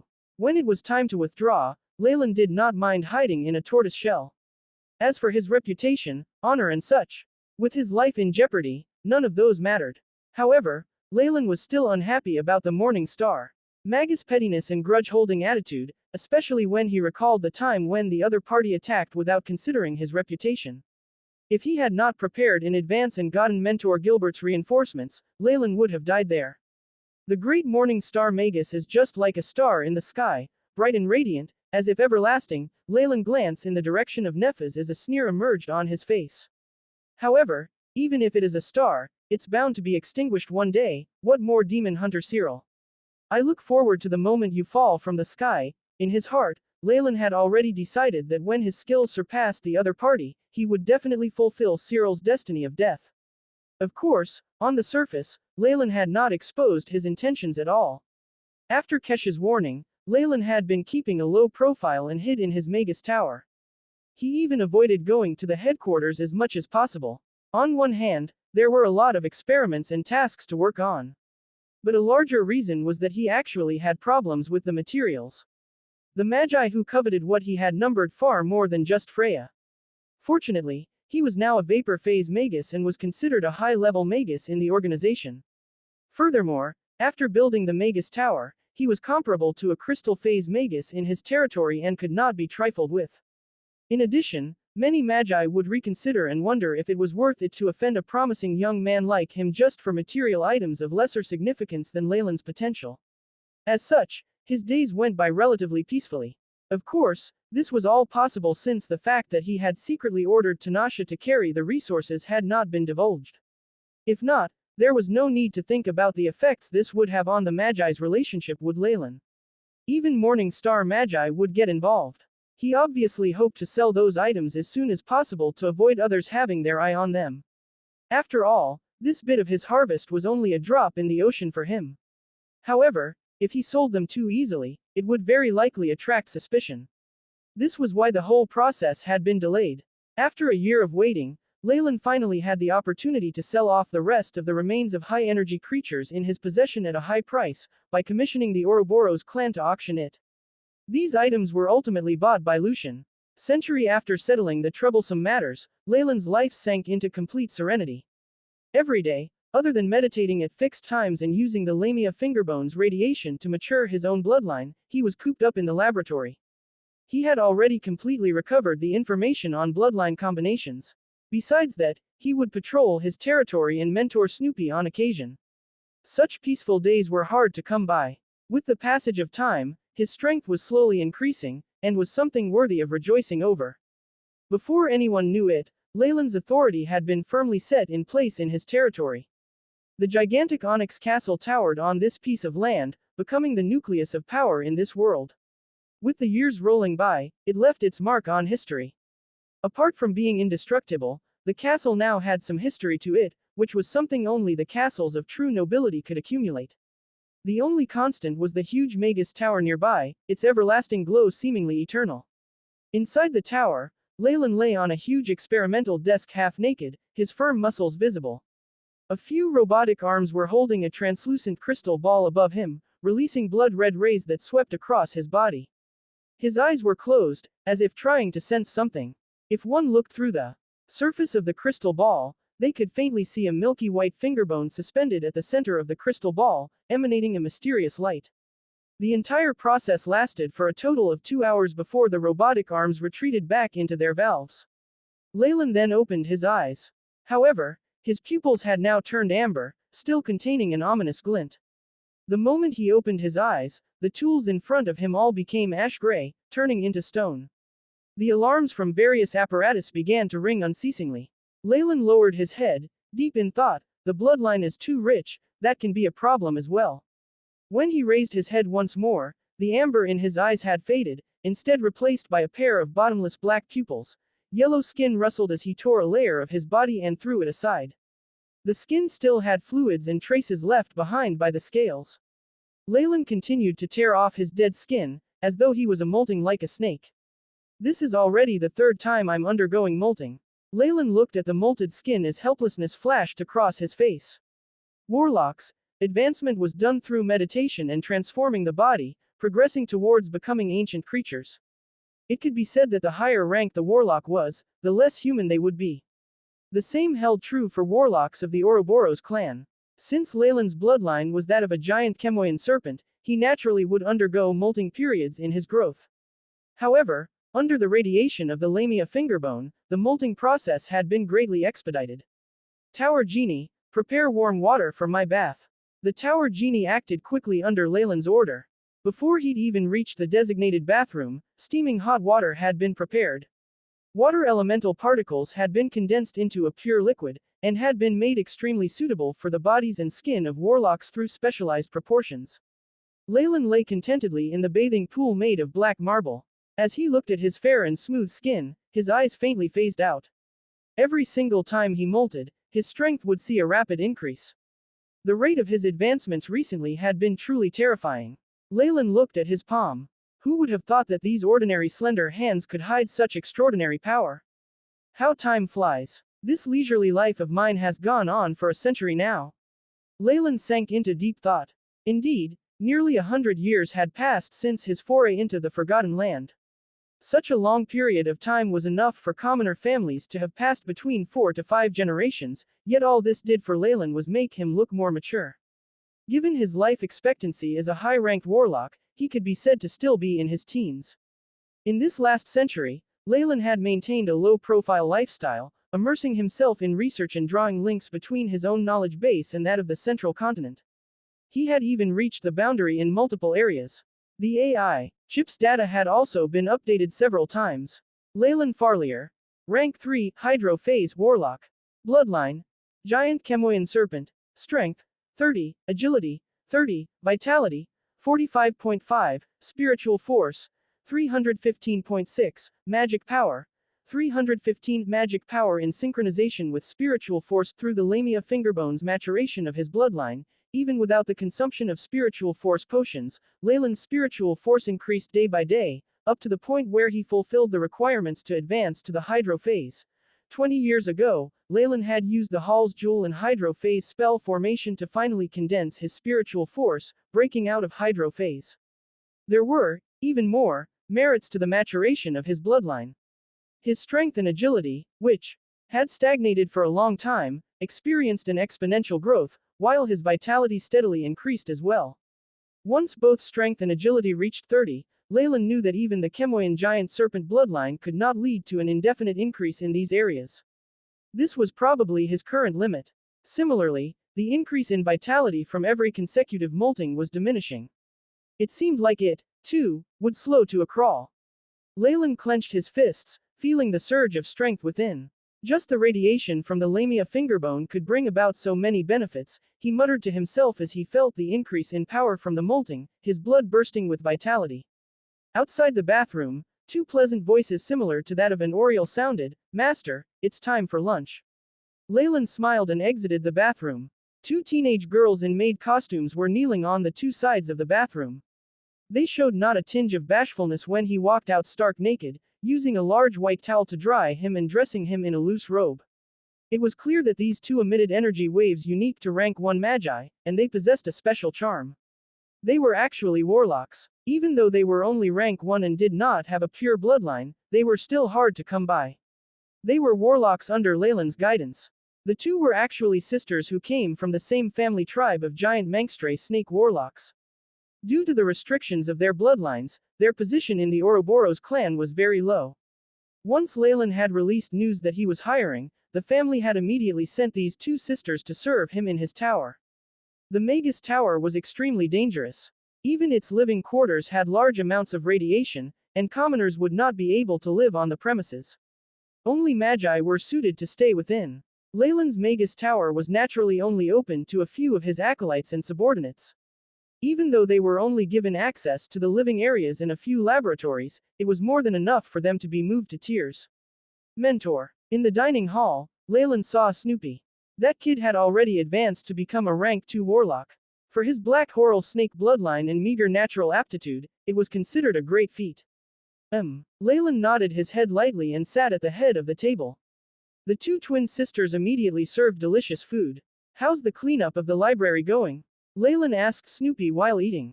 During the organization and influx of books into the library, Leylin had noticed Snoopy's passion for them and decided to just hand the entire place over for him to manage. "It's going well. Only Area B3 has experienced some mild oxidation, but I've already asked the Tower Genie to isolate the region and deal with it," he humbly answered. "Also, the captives locked up in the experimental areas have become more irritable, and the rate of energy consumption of the binding rooms has risen by 1.9%, this next bit caught Leylin's attention. After lunch, he went to the basement of the Magus Tower. Boom. Pow. The intermittent noises he heard after entering the area caused him to frown. He came to the area outside the binding room. Through the reinforced glass, he could see a large red-eyed kobold. Large amounts of drool were dripping from his mouth as he rammed his head into the walls repeatedly. Every time he did that, a thick blue electric current would shoot at the kobold's body, burning its reddish-beige scaly exterior to a charred black. Leylin frowned and ordered, "Retrieve its information." The Tower Genie projected a screen in front of Leylin's eyes. The densely packed words and figures of the surgical journal and surveillance footage were laid out in front of him. After the initial bloodline strengthening experiment, symptoms of hysteria appeared on the 8th day. Leylin stroked his chin. "This kobold has no more observational value. Get rid of it and send its carcass to the dissection room." Authority verified. Getting rid of the kobold. The tower genie answered without emotion. After all, it had been programmed to put Leylin's orders as the first priority. Swish. A black light streaked across the sky, and the hysterical kobold that was confined immediately fell to the ground. In the blink of an eye, this terrifying kobold, who had been so close to reaching rank 3, completely perished, without being able to put up a fight at all. The prison gates then opened, and a few adamantine puppets carried the lifeless kobold carcass out on a stretcher. Precipitation and strength. After seeing what happened, the kobolds bound in the center huddled up together, fearful of the demonic Leylin. Looking at the fear in their eyes, Leylin nodded his head. The rest of the experiments look all right. The fear represented sanity, which meant they were still worth keeping alive. These kobolds being here was naturally Tanasha's handiwork. After receiving Leylin's order, not only had she collected a large amount of high-grade kobold blood, she had even captured a group of captives and sent them to Leylin. In the midst of working on Quicksand's bloodline experiments, Leylin gladly accepted these gifts with pleasure and used them in his research. Right now, the results were rather positive. Leylin looked at the rest who were bound in the center. Their general was well built at over 2 meters of solid muscle covered with a dense layer of scales. The horn on his head was also thick and bulky. I did not expect the rumors about the kobolds possessing the giant dragon bloodline to be true after all. Leylin took out a tube of golden blood from his pouch. The tube of blood carried a powerful aura. Even the cowering kobolds who were covering their heads in the corner raised their head unanimously and looked at the tube in his hands, their eyes filled with desire. The quintessential bloodline of the ancient red dragon. Leylin gasped. As long as he was willing to give up this ancient bloodline, with the high-grade meditation technique of Dragon King's mystic might that he'd obtained in the subterranean world, he could have turned any of the kobolds into a terrifying first-generation dragon bloodline warlock in a flash.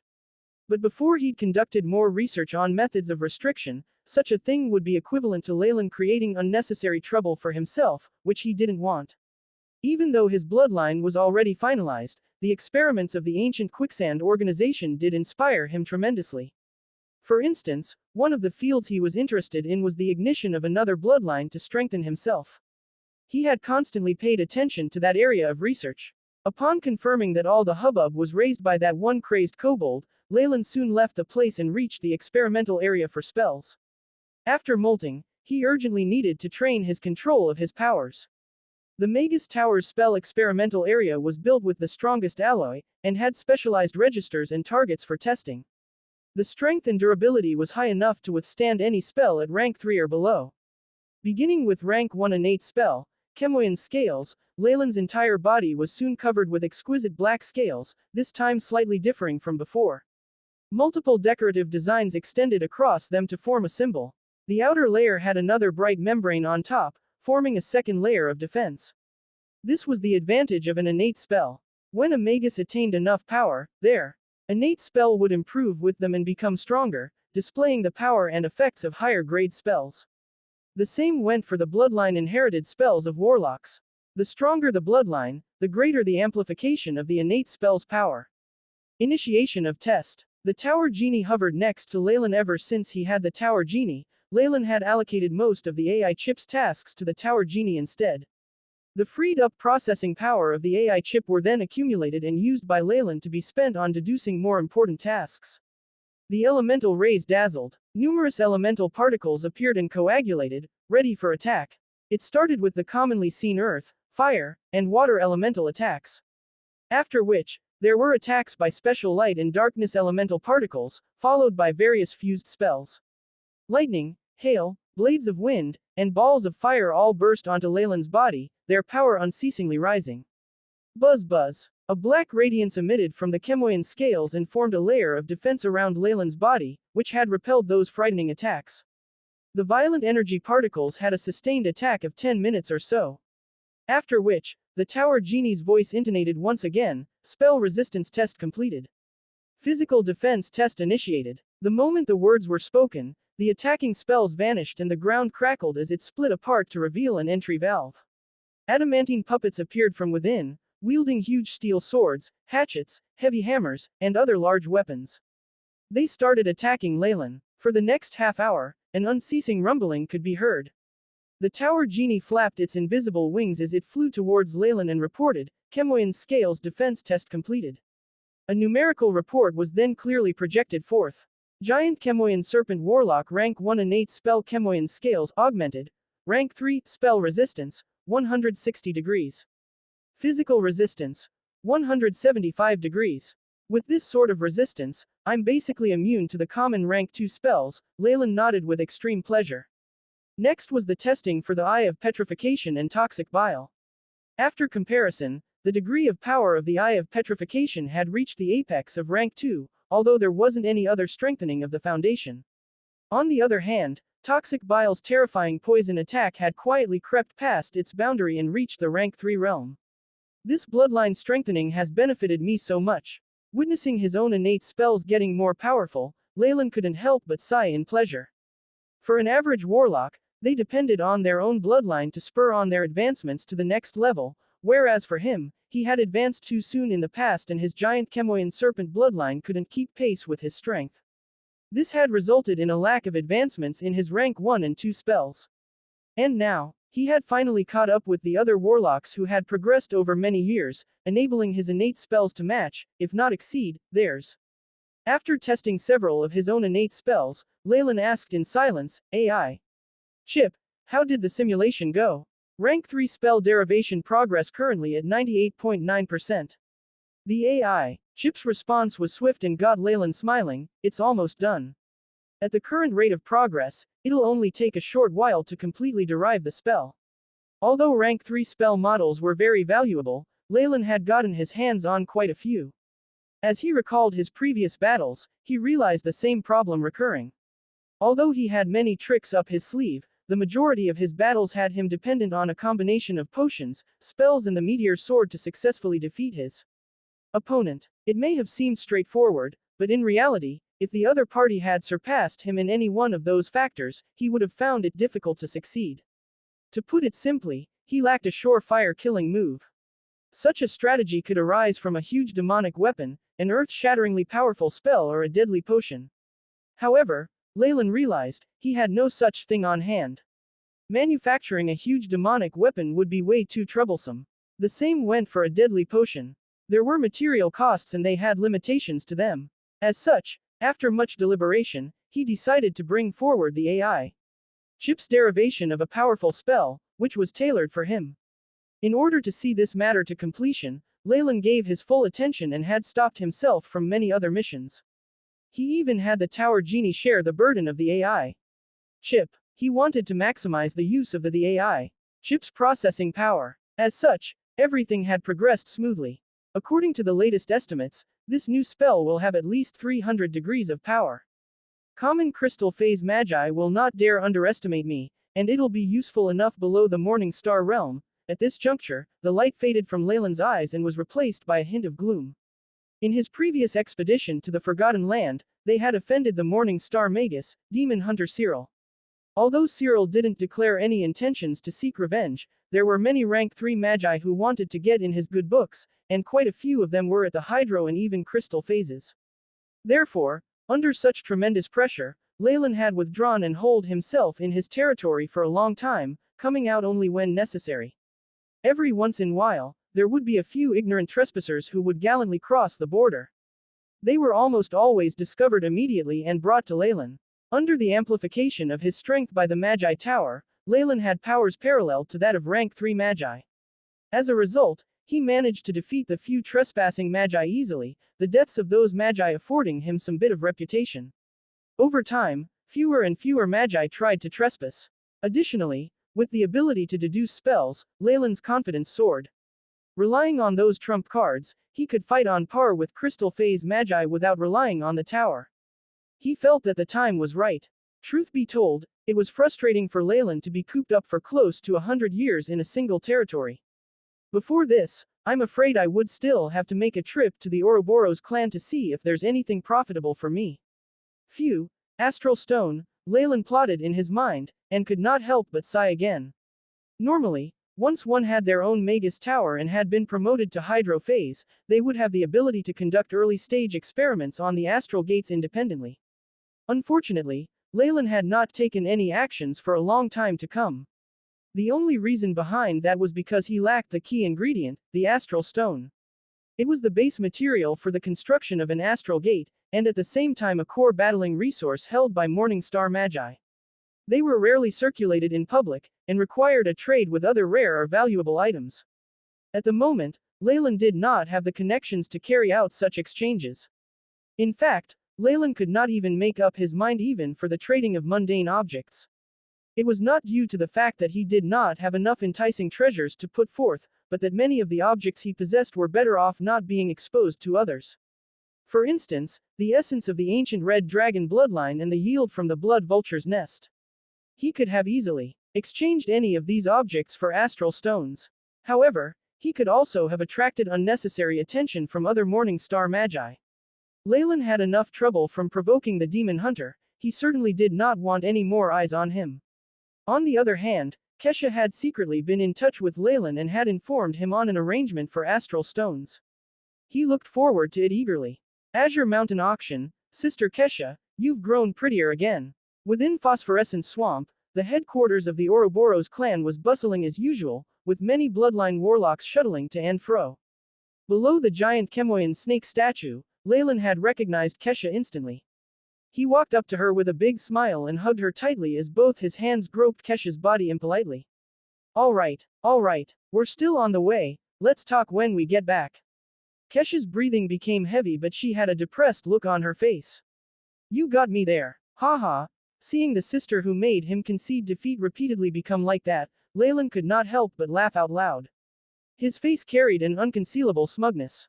After going through the restoration of Quicksand's bloodline experiment, Leylin's knowledge in this area had advanced greatly, reaching the peak of the central continent. Under his control and with the help of the AI chip, the spell to protect his own bloodline had already been developed a long time ago. After numerous, real-life combat tests, with Kesha, this female magus had no choice but to admit that even if the female warlocks from the Ouroboros clan were to come forth all at once, exposing all of their secret techniques, they would not obtain Leylin's seed. Leylin, who had now let go of this matter, enjoyed himself without any apprehension. However, Kesha and the others were growing a little intolerant of him. The pink cotton quilt was covered in traces of their lovemaking, as a strong fragrance wrapped the entire room. Leylin flexed his upper body, exposing his firm but sleek muscles. He was half reclined on the couch, listening attentively to Kesha's accounts. Kesha looked more miserable, with her body full of scars from the havoc, but she had a look of satisfaction. The cotton clothes could not conceal her delicate body at all, it even exposed more than what others could bargain for.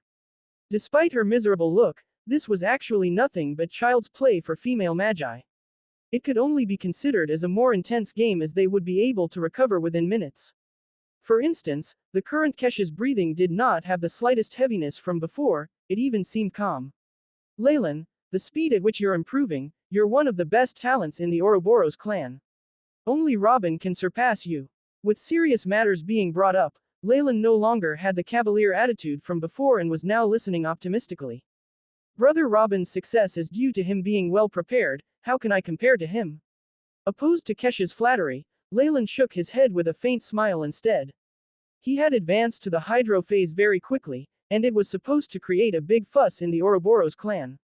After all, only an extreme talent could perform so well. But Robin had stolen his thunder.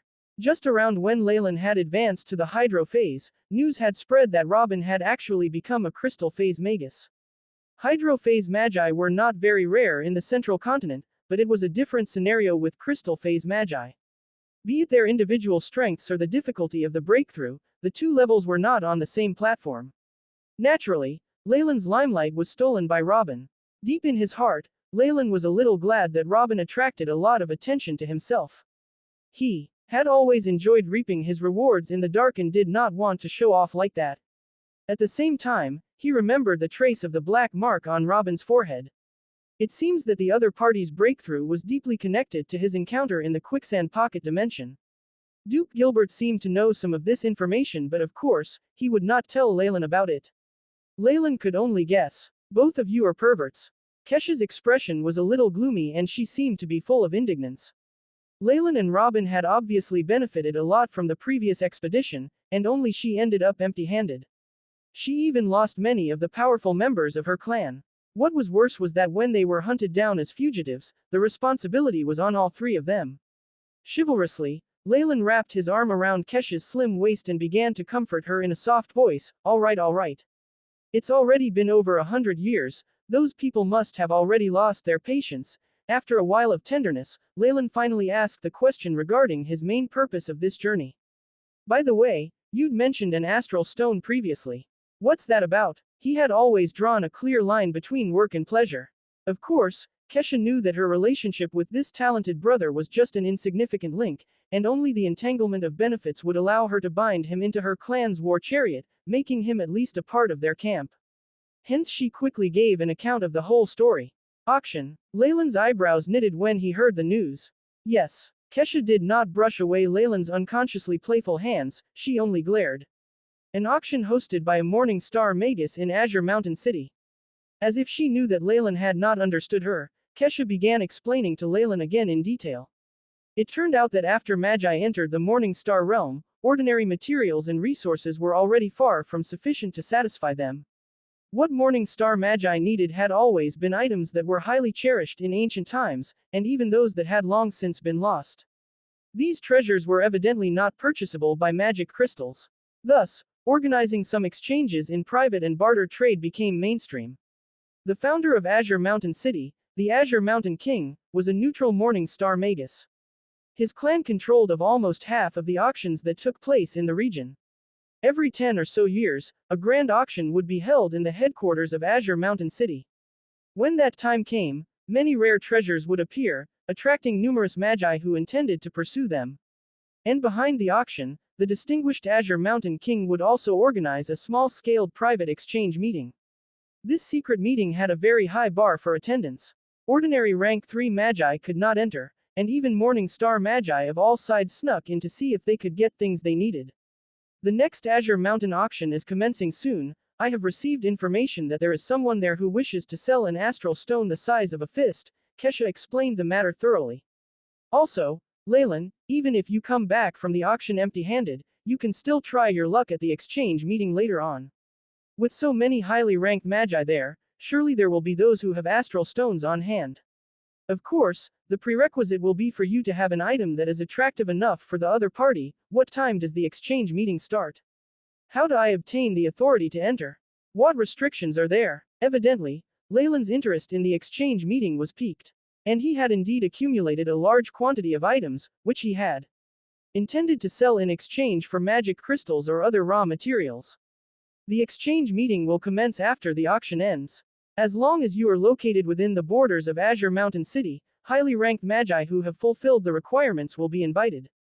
Besides, rest assured that the entire exchange meeting will be conducted in anonymity. The distinguished Azure Mountain King is willing to vouch that there will be no trouble in the future. A neutral Morning Star magus word had a definite reputation in the entire central continent, putting Leylin at ease. It seemed that the issue of materials that was perplexing him had a very high chance of being resolved in Azure Mountain City. Moreover, after being low profile and living in seclusion for such a long time, it was about time he went out to roam around. Leylin, who was in high spirits, pulled Kesha into a new round of war once again. Marquis Leylin. Good afternoon, Marquis Leylin. On the way to the headquarters, a smile hung on the corner of Leylin's lips as he greeted the surrounding royal warlocks who passed by from time to time. Occasionally, he nodded in response, which got the low-ranked warlocks overwhelmed. As of now, he was considered slightly famous in the Ouroboros clan. On the contrary, being Gilbert's disciple and having the talent to break through to becoming a hydro-phase magus was secondary. The primary reason he became famous was still the technique of protecting his seed. Ever since the test with Kesha and Warlock Miranda, the crazy women in the Ouroboros clan rarely bothered Leylin anymore. If they solely wanted pleasure, there were many boy toys in their clans. There were all sorts of males, rough ones, weak ones, and also uniquely delicate boys. They did not have to bother Leylin. Furthermore, there were also many male warlocks who came to Leylin with attractive conditions, in hope of acquiring the results of his research. Undoubtedly, these were all rejected by Leylin. The mere consequence of offending the warlocks in the Ouroboros clan made Leylin somewhat eager to avoid it, not to mention the possibility of his bloodline research results being spied on through those techniques. He could use it for himself, but once he spread it, he would be provoking all the women in the Ouroboros clan. Leylin was not such a fool. From afar, Leylin spotted someone familiar and he immediately went up to greet her. "Good day, Miss Miranda." "It's Sir Leylin." "Haha, today's weather is great." "Oh, I just remembered that I still have an experiment to conduct, please excuse me." Miranda laughed casually and left quickly with an excuse. Watching her enticing back, Leylin rubbed his fingers as if he remembered the alluring scent she had while in bed. He could not help but let out a smirk. Previously, he had left her in an extremely miserable state. Now, it seems, Miranda had developed a slight fear of him. Leylin came before Gilbert's villa along his stroll. He was about to knock when the door suddenly swung open and a figure walked out of the villa, almost bumping into Leylin. "Brother Robin." Leylin scrutinized the current Robin carefully. The crystal phase energy waves on his body were very obvious. It seemed that he had completely stabilized at that level. In addition, the veins on Robin's forehead seemed thicker and more distinct, and the black mark flashed with a strange luster. "Leylin." Robin smiled. His facial muscles seemed rather stiff, as if he had not smiled for a long time. "I still have some matters, I'll be leaving first. Mentor is inside." Robin exchanged a few words with Leylin and left in a hurry. As he watched Robin leave, Leylin's entered a moment of deep thought. Arm of Vengeance in the past. Robin, being one of Gilbert's students, was very popular. He was very patient, meticulous and was capable of making people feel comfortable with his presence alone. Hence, he was able to hold a high position, somewhat alike to a supervisor, in the clan. He had changed ever since he entered the crystal phase, though. His temper went foul and he lost his position and did nothing but idle all day long. Upon recalling this matter, Leylin couldn't help but feel saddened at the thought. Leylin entered the villa, and met Duke Gilbert in the study. Gilbert's face did not change at all, not a strange of facial hair nor visible pores which made him look as smart as ever. With all these combined with his shiny and smooth head, he did look a little sly and terrifying. Yet to Leylin, Gilbert was a good mentor who strived his hardest to teach him. Hence, he bowed to the man respectfully and told him the reason for his arrival. "It'll be nice to take a trip outside." Gilbert leaned against the couch, beverage in hand. Leylin could occasionally spot little mermaid-like creatures appearing in the drink. "With the passing of a century, I'm sure Cyril has forgotten all about you. Even those fugitives aren't that patient. You really ought to travel outside." "But," Gilbert paused for a while. "If Mentor needs anything, feel free to ask." Leylin felt excited as he knew that Gilbert might have some tasks for him to carry out. "Since you're leaving, why not just take up this task?" Gilbert flung out a scroll. "The warlocks of the Ouroboros clan have to periodically finish tasks for the organization as a form of contribution. Even though you are my disciple, you can't keep idling around. While you're traveling, you should just finish this task." "Yes, Mentor." Leylin bowed as he obediently agreed and left. He unfurled the scroll in his hand after he walked out of the villa. Spiritual force data interface detected, accept. A prompt immediately popped up from the AI. Chip. Yes. Following Leylin's order, a string of messages immediately entered his brain, and were imprinted directly into his memory so that he wouldn't forget them easily. This is actually an extermination task.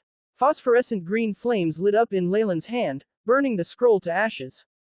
Yet, he was expressionless. The task was actually very simple. He had to go and exterminate a base of people rebelling against the Ouroboros clan. Even though they reigned supreme in this area, they had eliminated many influential clans and even commoners when they first set foot here. The surviving members of those clans held the desire to conquer. Additionally, as with all regimes, there were also clashes with the interests of the indigenous population, creating friction. All these led to the rise of opposition parties. Even though such organizations were weak, having not a single morning star magus, they often concealed themselves well and it was difficult to identify their locations. Yet, once they were found, they couldn't escape their destiny of extermination. Gilbert's task for Leylin was simply to eliminate the most recently found base. This is basically a dirt job. Leylin sighed, but he knew that this was inevitable. Having joined the Ouroboros clan, he knew that it was necessary for him to do some of the things he did in order for him to gain trust from the organization.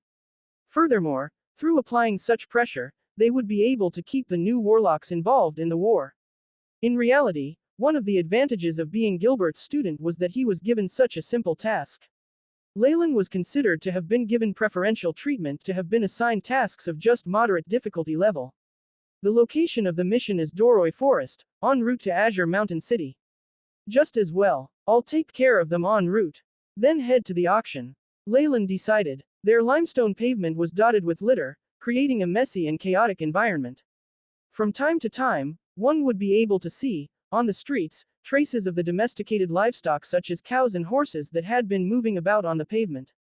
A strong odor emanated from the overflowing groundwater which had formed water puddles on the roads. This was a quite normal scene in a city of commoners. The advancements of the Magus world did not spill over into the world of mortals. The only improvements on that front were that one could now earn enough food to feed their whole family. Leylin was strolling along. As soon as he'd accepted the task, he left the general headquarters without hesitation and headed to his current location. If the directions weren't wrong, this was where the Ouroboros clan had set up a secret division, and also where their agent had found the rebels. After using a transfiguration spell, Leylin's aura was equivalent to that of a rank 1 or 2 magus. Despite Gilbert mentioning that Cyril would not care about him, Leylin still wanted to be as cautious as he could. After all, Cyril's subordinates were crystal phase magi who may be keeping an eye on them. Leylin had to make some preparations to butter him up. According to the house number, Leylin came to a house that looked like a normal bar and knocked on the door. Knock, knock. After 10 minutes or so, an impatient voice called out. Who is it? We don't open in the day. I'm looking for Tomanzi. Leylin's voice was deep and low. You're looking for our boss? What's the matter? A golden-haired brawny man opened the door as he stared at Leylin with caution. Yet, Leylin could only feel a weak wave of energy going through the man, marking him an acolyte. Look at this. Leylin let out a small smile as he took out a badge. The ancient symbol of a black serpent eating its own tail contrasted greatly with the golden background. To others, this symbol made of runes might appear to form a mere odd circle at the base of the badge. However, since this man was an acolyte of theirs, he would definitely recognize the symbol of the Ouroboros clan. As expected, the man's eyes widened. He relaxed, lowering his precaution towards Leylin. I'll go and ask. This time, the man's reaction became quicker and within a minute he brought out a light brown-haired man of a smaller build. It was obvious to Leylin that this man was a mere rank 2 magus. These were the lowest level of warlocks found in the Ouroboros clan. Due to the fact that their skills were low and their families were in decline, they could only do miscellaneous jobs and silently accumulate credit, hoping that one day a bloodline genius would be born into their family or even a chance for them return to the general headquarters. My lord. With just one look, Tomanzi recognized Leylin. As far as warlocks were concerned, the aura of bloodlines that couldn't be faked. The intimate and dreadful feeling it exuded was etched deeply in Tomanzi's memory. This concentration of the bloodline seems to be that of a particular bloodline regal, the dwarf thought as he respectfully bowed. My name is Tomanzi, my lord.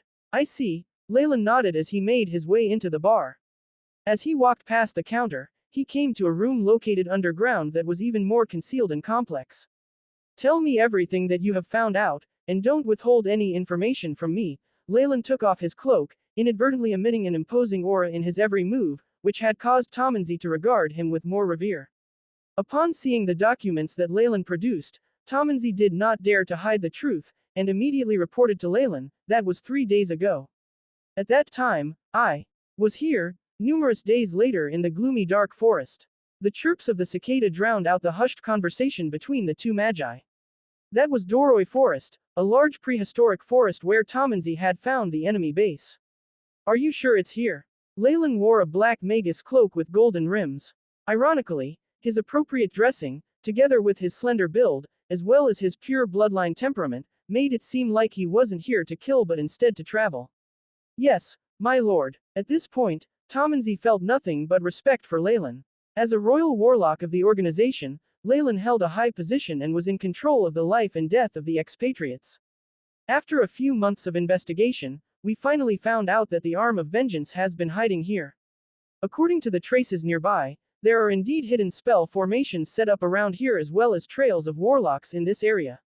Leylin nodded his head. These rascals sure can hide. Rest assured, my lord, my subordinates have already rounded them up. Once my lord gives his command, we will definitely be able to break through their spells, along with the men you brought along. The dwarfish magus slapped his chest and guaranteed. To Tomanzi, it seemed that Leylin, who was dispatched by headquarters, only had the weak aura of a rank 1 or 2 magus, and seemed especially amicable. Thus, he probably wasn't particularly powerful. However, since he was already out on a mission, there would definitely be numerous people to make up for his evident weakness. For such royal bloodlines, wouldn't his family have dispatched a huge number of people to protect him whenever he was out? Whoever said that I brought manpower? Leylin turned back to look at Tamanzi. No, no one. Tamanzi wanted to laugh, but he couldn't. My lord, please don't make such a joke. Inside this camp is Torum from the Arm of Vengeance. Apart from their leader, she is the strongest in their organization, having reached the Hydro phase 2 centuries ago. Oh. Satorum is the most capable member here. That's a rather good chance. Leylin clapped his hands as he looked through the prompts given by the AI. Chip. Rank 3 spell complete. Number of simulation runs, 42,912. Number of errors. 0 inches. Looks like I can test this spell on site, Leylin muttered to himself. One of Leylin's plan to create commonly used formidable rank 3 spells had came from heavy utilization of the AI. Chip's operational capabilities. It had customized a rank 3 spell for Leylin, and had just finished its simulation. Moreover, this new enemy was perfect for Leylin to test his new spell. Torum, Master, you may have overestimated my ability. Even with all of my men added up, we wouldn't be a match for Torum. Tamanzi forced a smile. He believed it necessary to clear things up with Leylin. Even if he was a royal and a special agent from the clan, he couldn't just sacrifice himself for him. Your men. Leylin was rendered speechless. With such weak magi and acolytes, they wouldn't even be able to break through the spell formation. It was of no consequence, though. Tamanzi was in charge of intelligence, he did not have high hopes regarding their fighting strength. Just look after your men, I'll take care of the rest, he replied coldly before floating up. Suddenly, a powerful and chilling surge of mountainous energy filled the entire place. This. Tamanzi stared hard at Leylin, eyes bulging. The energy he'd felt from Leylin before was similar to his own, but he had suddenly burst forth like a ferocious creature. The terrifying undulations of Leylin's energy rose endlessly. In the blink of an eye, it broke through rank 3 and skyrocketed to an unpredictable level. My lord, it seems like you're not one of those royals who only fool around, but instead a person with influence. Tamanzi's eyes lit up. If he were to be affiliated to Leylin, he'd have an unimaginable future and could even fulfill his dream of revitalizing his family. Marquis. My lord, you must be a marquis that holds authority in the clan. Tamanzi balled up his fists, his face flushed. The moment Leylin stopped repressing his aura, he'd actually felt a desire to kneel. Tamanzi had never felt such a sense of majesty from other marquis similar to Leylin. Leylin, on the other hand, did not care about how others felt about him. Because he had given up suppressing his aura, he had been discovered by Tamanzi. Presently, he was suddenly engulfed by a sudden fog that had appeared in the forest, which evidently was the work of Tamanzi. Which magus is out there? We are a secret guild that rejects all visitors and transactions. A large quantity of light was emitted, forming a giant defense shield covered in flickering runes. By the looks of it, the magus isn't someone to be trifled with. Additionally, with the decisive tone of the magus, most people would have backed off if they had stumbled upon this magus by accident. Still, Leylin was not like most people. Besides, his mission here was to exterminate them. Is it the Arm of Vengeance? Leylin towered over the spell formation, his voice piercing through. He had wanted to make a final confirmation in order to prevent any unwanted mishaps. A warlock from the Ouroboros clan. A probing light shone down, and the tone turned menacing. The pure hatred dripping in that voice had even Leylin shuddering. Nevertheless, it gave Leylin the confirmation he needed. Things would now be a lot easier. Leylin's pupils reflected his indifference. To him, the war for resources and benefits was never a question of right or wrong. It was the mere determination of a winner and a loser. Meanwhile, at the top of a group of buildings inside the spell formation, the face of the female magus who had spoken earlier was distorted as she stared at a crimson crystal in her hand. A female magus who looked to be in her teens, cheeks still chubby, arrived at the side of her mentor and asked, "Mentor, what's wrong?" "It's the Ouroboros clan. Those damned warlocks have managed to track us here." The woman appeared to be in her 30s, with a voluptuous body. She would be a stunning beauty were it not for the huge cross-shaped scar across her face. Ouroboros clan. The youth inhaled sharply. That name brought about images of demons, of a monster dens and other terrifying creatures. To her, warlocks from the Ouroboros clan were menacing demons that could swallow someone whole in a matter of seconds. I'm afraid the situation is borderline threatening now that they've managed to track this place down. When the inevitable arrives, you have to run off while I try my best to delay their path, the scar-faced magus turned and ordered with a wistful expression. You want me to run? What about Hulk and Fanny? What about the rest? The teen magus was startled upon hearing those words from her mentor. This is a life or death situation, we can't afford to care about them. The scar-faced magus smiled bitterly as she watched the chaotic situation of the crowd below. I can't believe they're here. A white-headed elder male magus exclaimed as he floated up along with a few other magi. We'll go all out then. There's nothing to be afraid of, a muscular middle-aged magus said. He had an eye missing and his head was adorned with a tiger skull.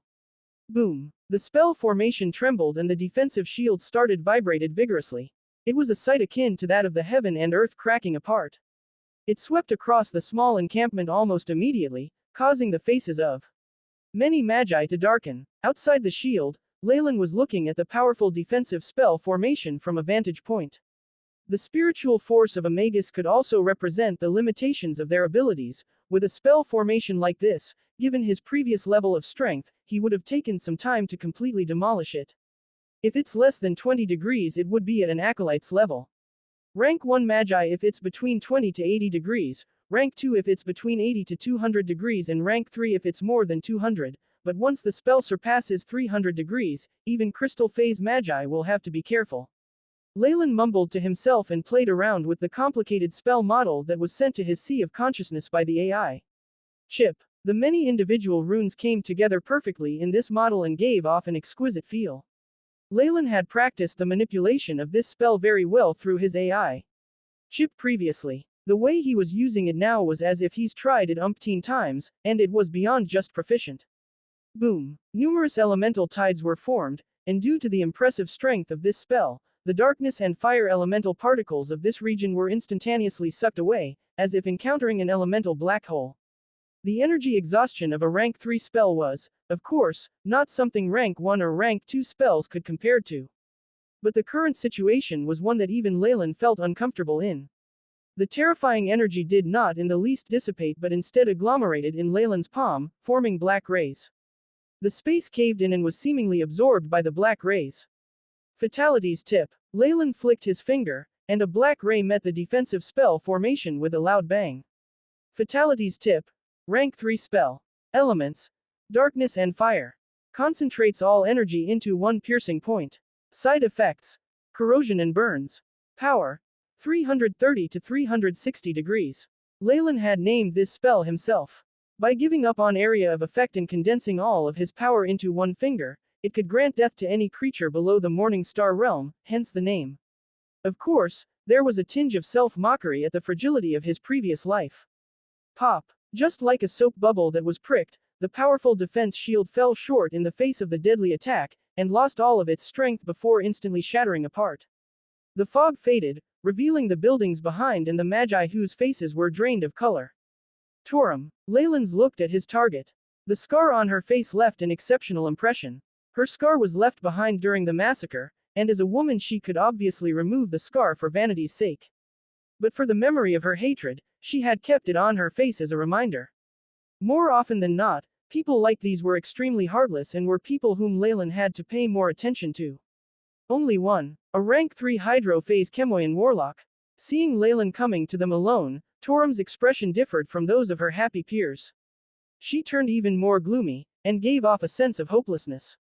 In the Magus world, someone who dared to move alone was a lot stronger than a collective. And if Leylin dared to arrive single-handedly, he must have had the utmost confidence in killing them all right here. This is life or death, we don't have to hold back any longer. Ensuring the escape of our seeds is the highest priority. Torum commanded. Of course, I've been wanting to take the lives of Chemoyan warlocks since long ago. I'll skin him alive and use him as a carpet. The tiger skull magus remarked with hate, shooting a dirty glance at Leylin. Other than Torum who is a hydro phase, there are still 2 other rank 3 magi. Leylin's eyes glistened as the AI chip began collecting the data on his enemies and predicting the possible outcomes. As for those acolytes, they were like specks of dust to him. Since you're a Chemoian warlock, if you lose your life here, I'm sure those higher-ups would mourn this loss. Torum's eyes turned bloodshot, and she covered herself in a liquid-like armor. Similarly, after all of you perish, the arm of vengeance won't be any trouble for a period of time.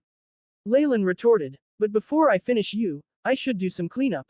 Cleanup? Oh no. He is planning to. Torum's expression fell instantly, but it was too late.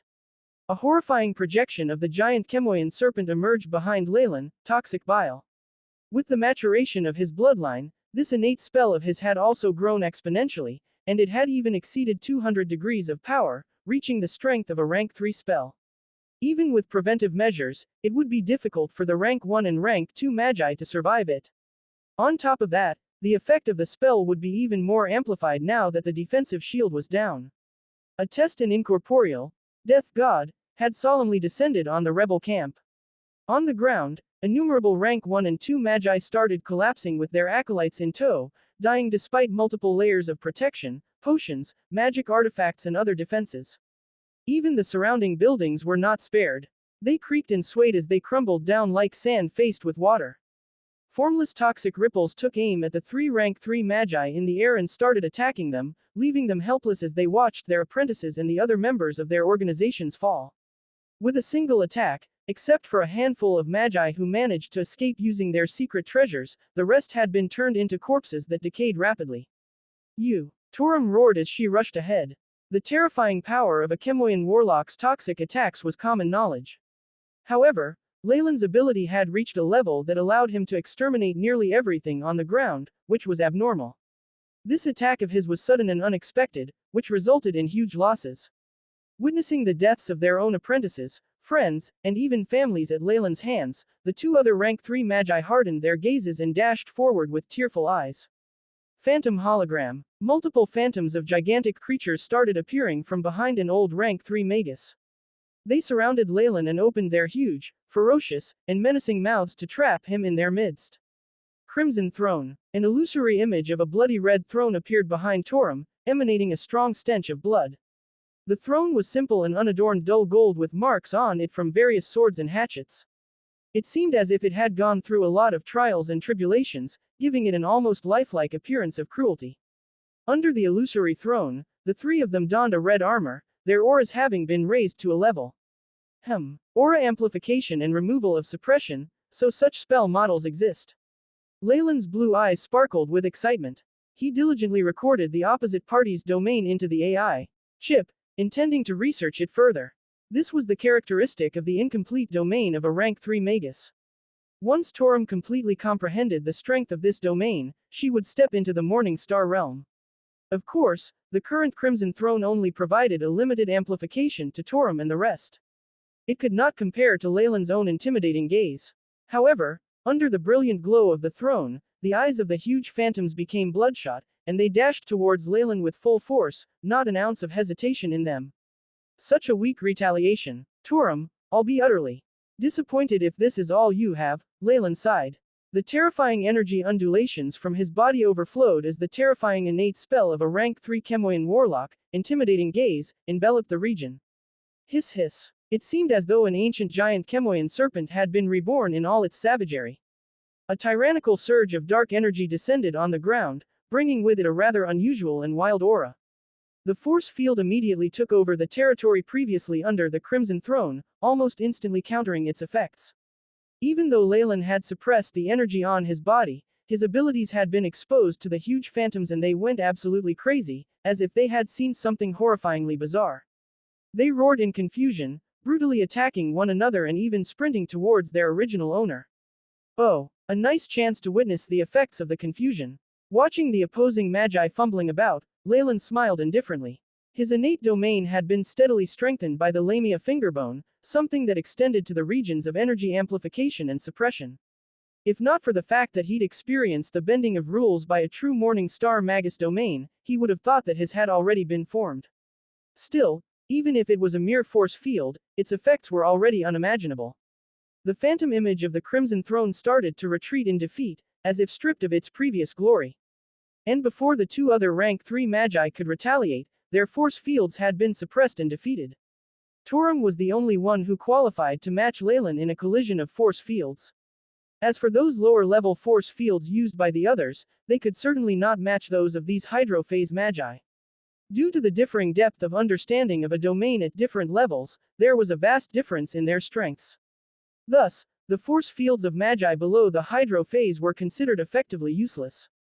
The magus with the tiger skull wore a look of defeat. He understood and admitted the huge disparity between Leylin and himself. Yet, he roared ferociously, the muscles in his body tensing and swelling up as his gorgeous fur shone with a colorful radiance.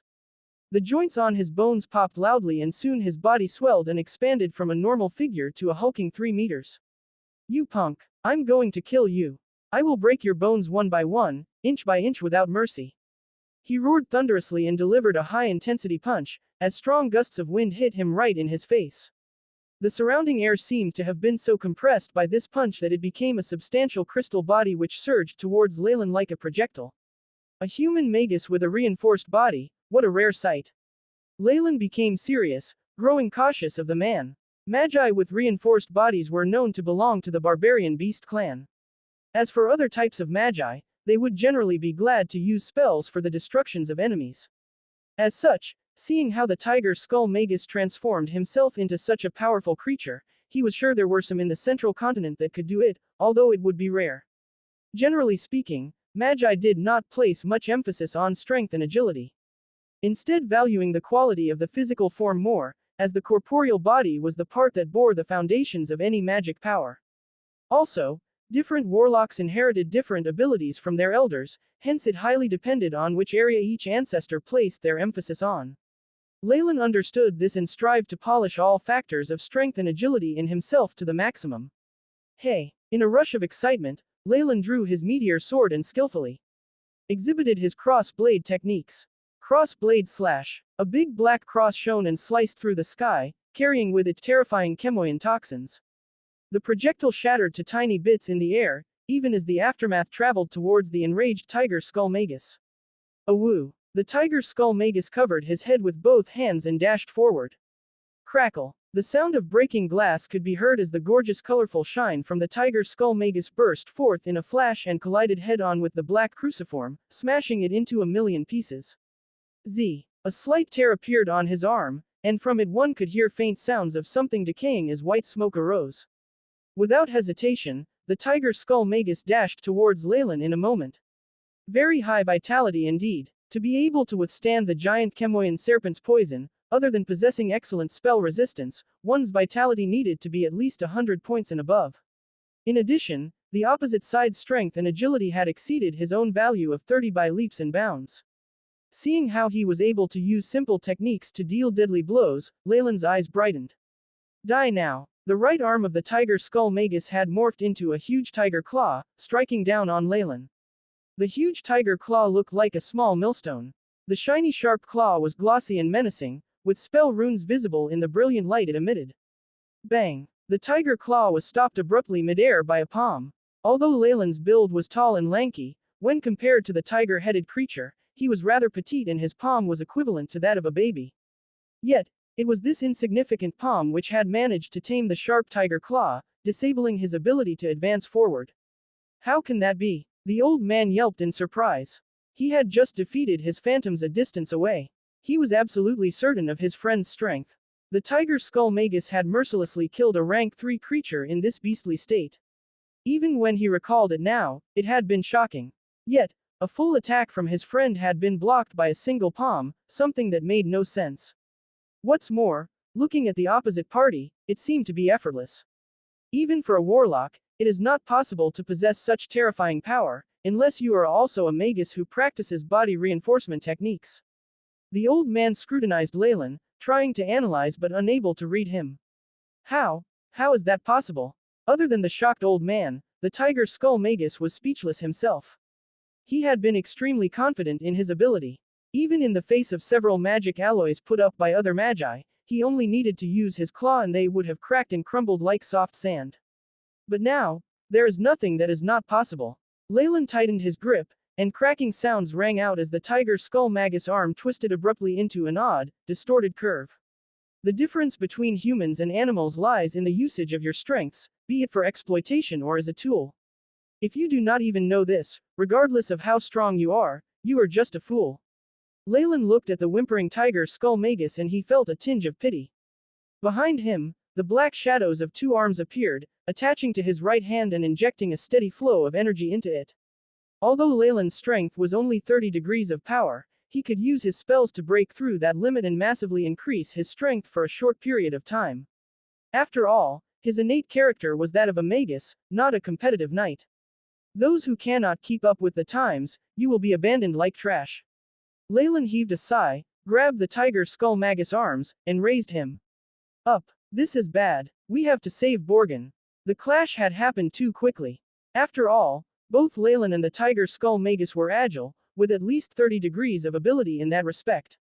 From the initial assault, to Leylin drawing his sword, to the retaliation and counterattack, everything had happened in a matter of seconds. Even Torum did not have the chance to react, nor would she have expected Leylin to so easily defeat a rank 3 magus. Shadowflame Plague. Leylin was not going to show any mercy. He was completely ready to take everyone out. A scarlet-black wall of fire appeared and, in a flash, the two rank 3 magi that had charged forward were drowned in its blaze.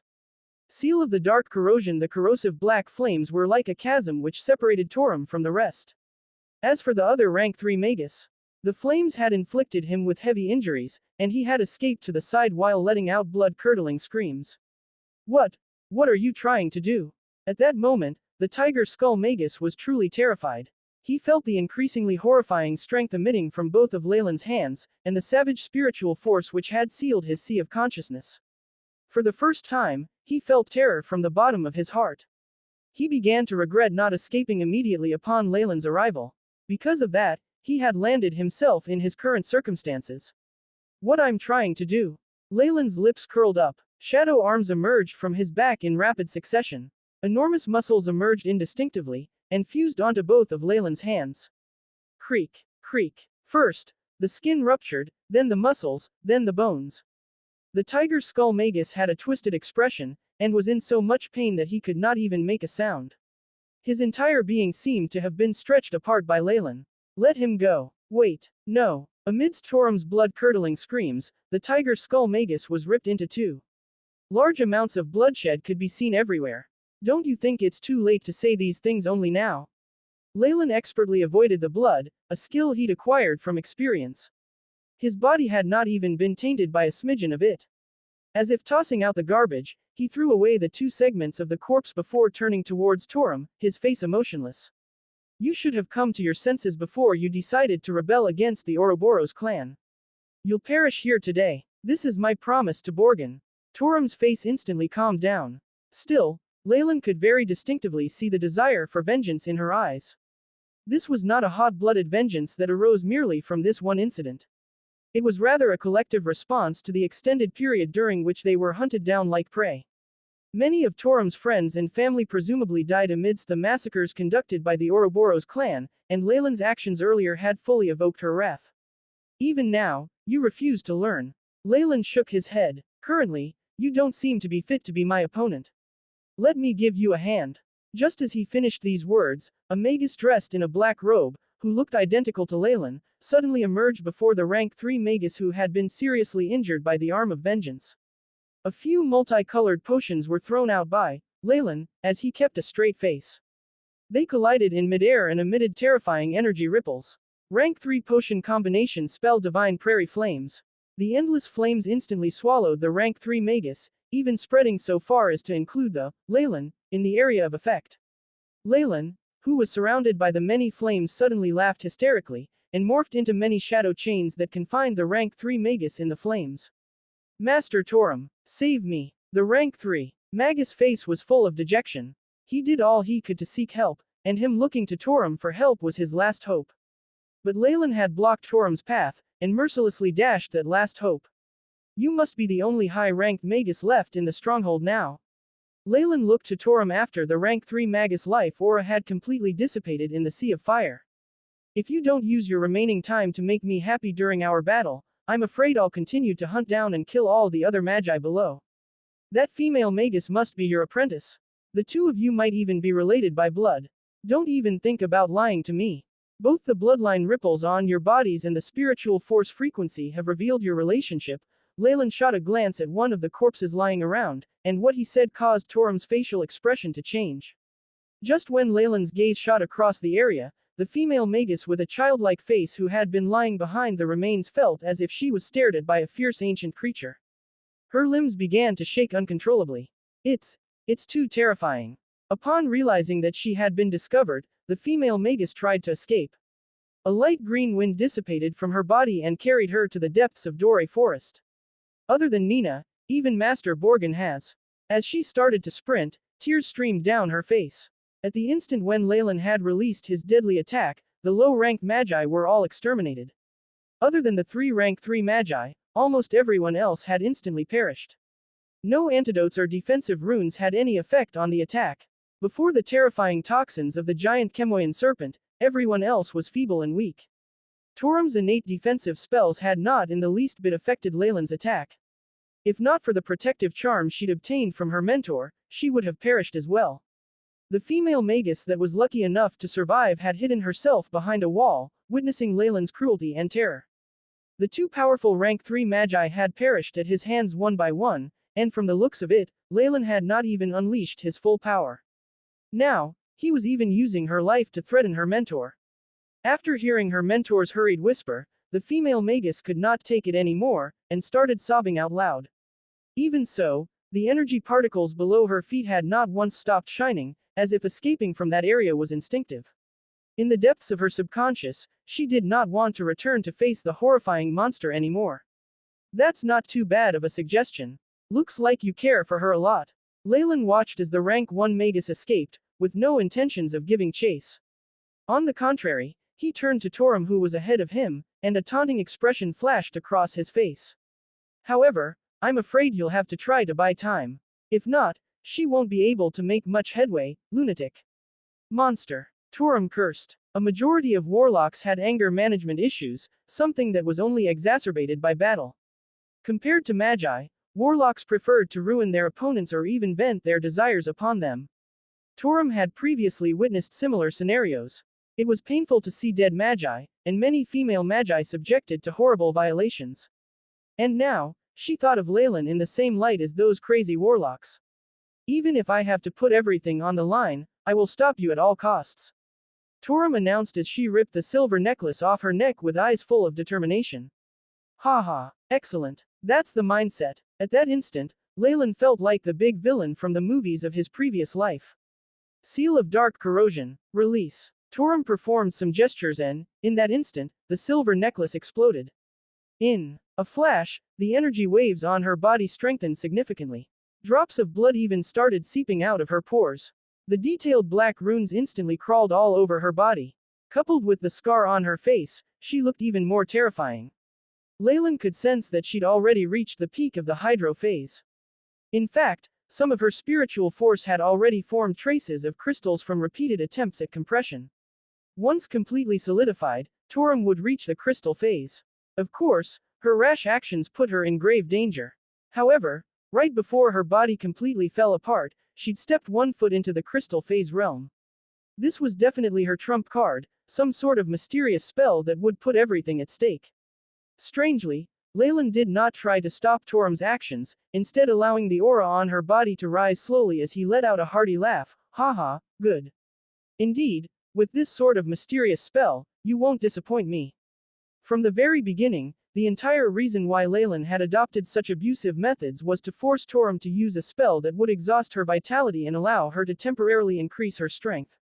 Although he'd accepted it as a task from the organization, he also intended to experiment with his newly developed rank 3 spell Fatalities tip.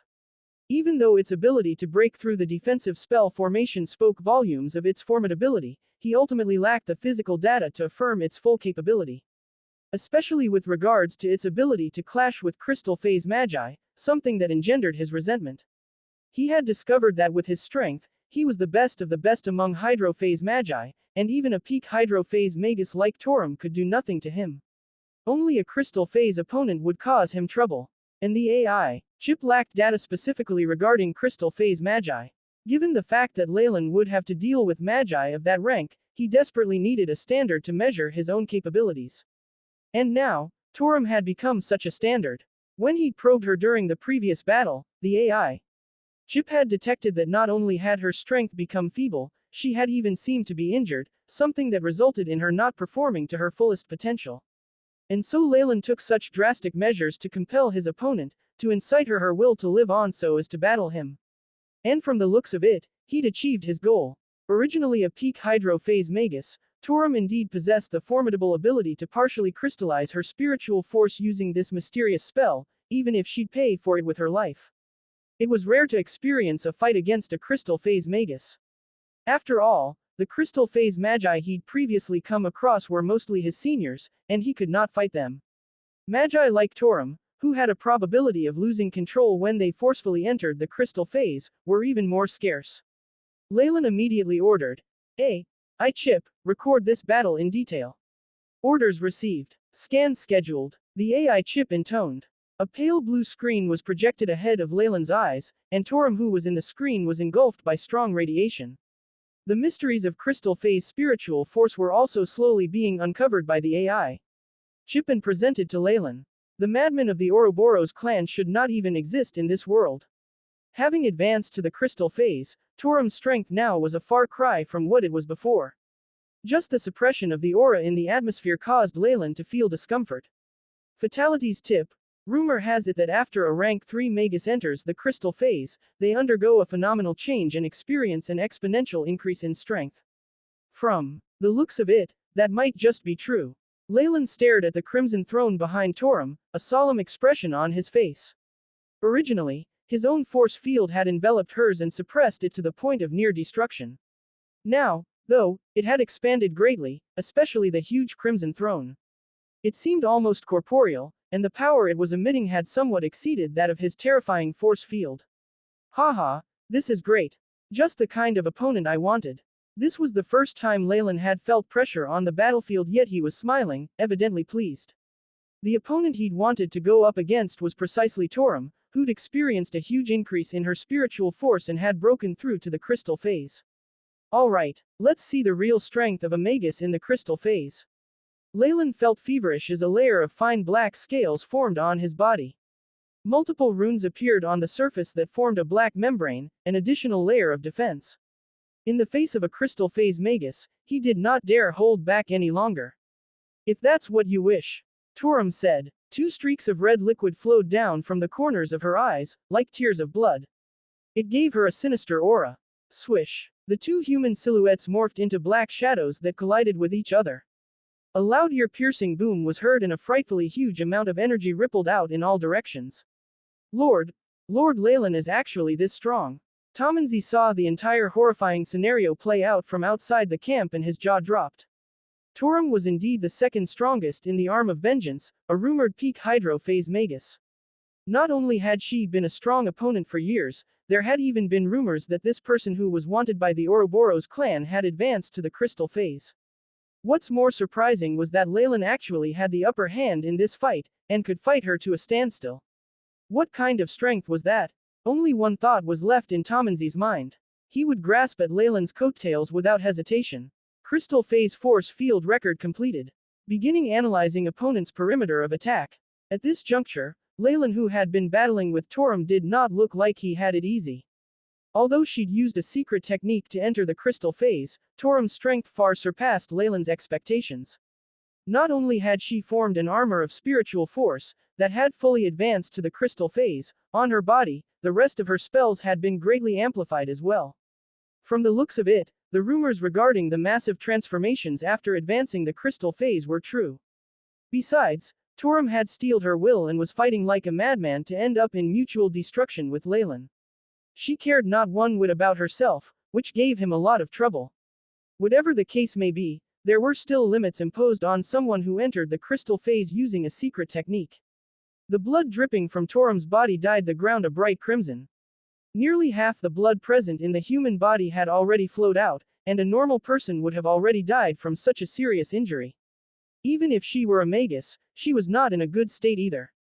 How could there be no price to pay when one forcibly compressed their spiritual force to enter the crystal phase, akin to cheating? Leylin would not be surprised even if she suddenly burst into pieces. Shadow Flame Plague. Dark red flames blazed and Leylin used the opportunity to get a head start from her opponent. Leylin smiled as he scrutinized the data recorded by the AI chip. He turned to look at Torum, whilst still dripping blood. His face pale, he muttered, "You were a worthy opponent." It's a pity, feeling Torum's life force ebbing away and that she was about to drop down from the crystal phase, Leylin did not continue to hold back.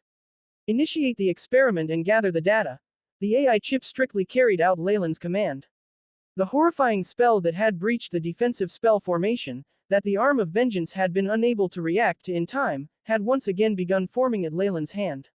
Horrifying amounts of energy particles condensed and formed a black spot that rested on Leylin's fingertip. Leylin sighed gently, and pointed at Torum. Rank 3 spell fatalities tip. Secret technique Crystal Shield. Even though Torum knew of Leylin's plans, her survival instincts and hatred towards the Ouroboros clan urged her to accept the battle. Many sparkling spiritual force shields appeared before her, glowing with runes. Bang! The black ray of death arrived before Torum in a near instant, and collided with the first crystal phase spiritual force shield. Crack! A hole about the size of a finger immediately formed on the shield. Many cracks extended from the hole like a spider web. The shields rippled as they were torn apart by the ray of death, as if they were sheets of paper, on its way to Torum. Is this the taste of death? A momentary distraction emerged in Torum's eyes, but it was replaced almost instantly by the ever more terrifying flames of hatred. Even if I die, I will not die in such a humiliating way without even causing damage to my opponent. She roared as blood-red flames started burning her body. Soul sacrifice. The flames of hatred have indeed clouded her judgment. Leylin's face sank. Magi knew that death was not an end. The souls of many departed high-ranking Magi would return to the astral plane, awaiting reincarnation. A soul sacrifice was a secret technique that traded away their soul. To obtain temporary strength, the very soul was burnt away. What a great idea! She had basically destroyed her last hope. From the looks of it, the magus who was called Torum had an immense hatred towards the Ouroboros clan. A strange aura spread across the whole venue in the amount of time it took for the blood-red flames to combust. A crimson gem appeared on Torum's forehead and exploded, bringing with it a shower of blood. It was at this moment that Fatality's tip appeared in front of her. The two collided. Space suddenly shook, after which it seemed like nothing had happened. Leylin was startled for a while before his face changed. He realized that things were not right and swiftly escaped.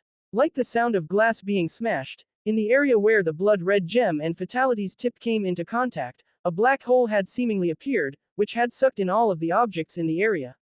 In an instant, even the air looked distorted. After a sudden contraction, a terrifying eruption occurred.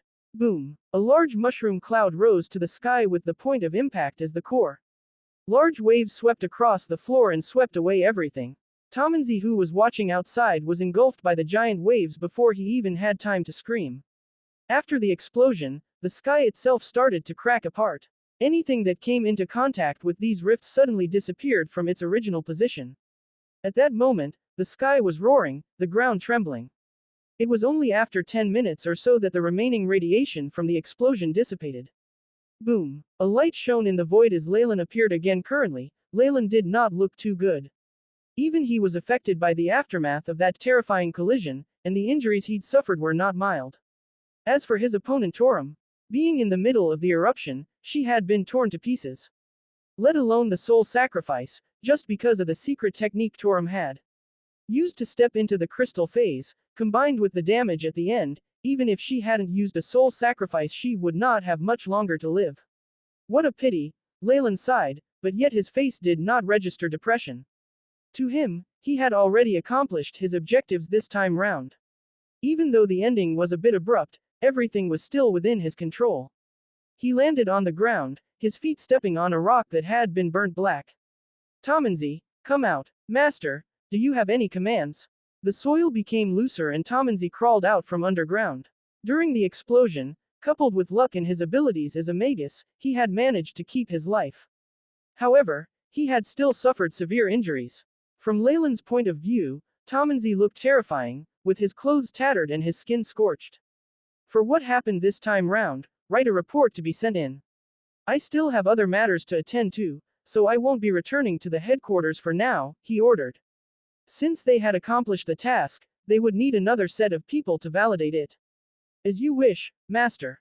Those were originally matters Tomanzi had to do as an intelligence officer, and he swiftly replied. Also, for that female magus, how should we handle her? That small fry. Send out a warrant for her. Leylin thought of Torum's apprentice, and yet did not pay too much attention to it.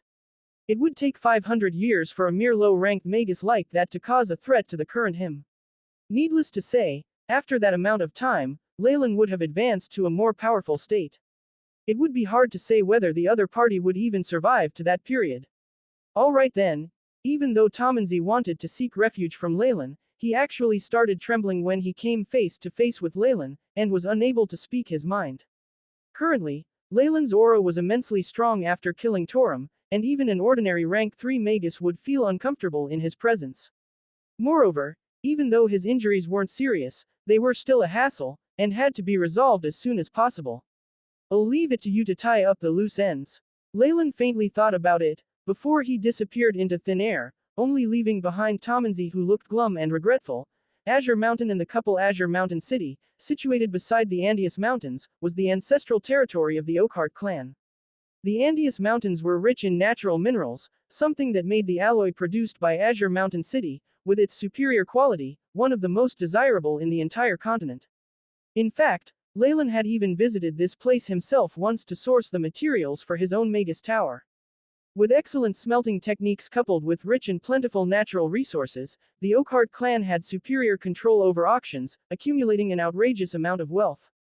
The original name of the progenitor of the Oakheart clan had long fallen out of the public mind, but his title still remained to this date.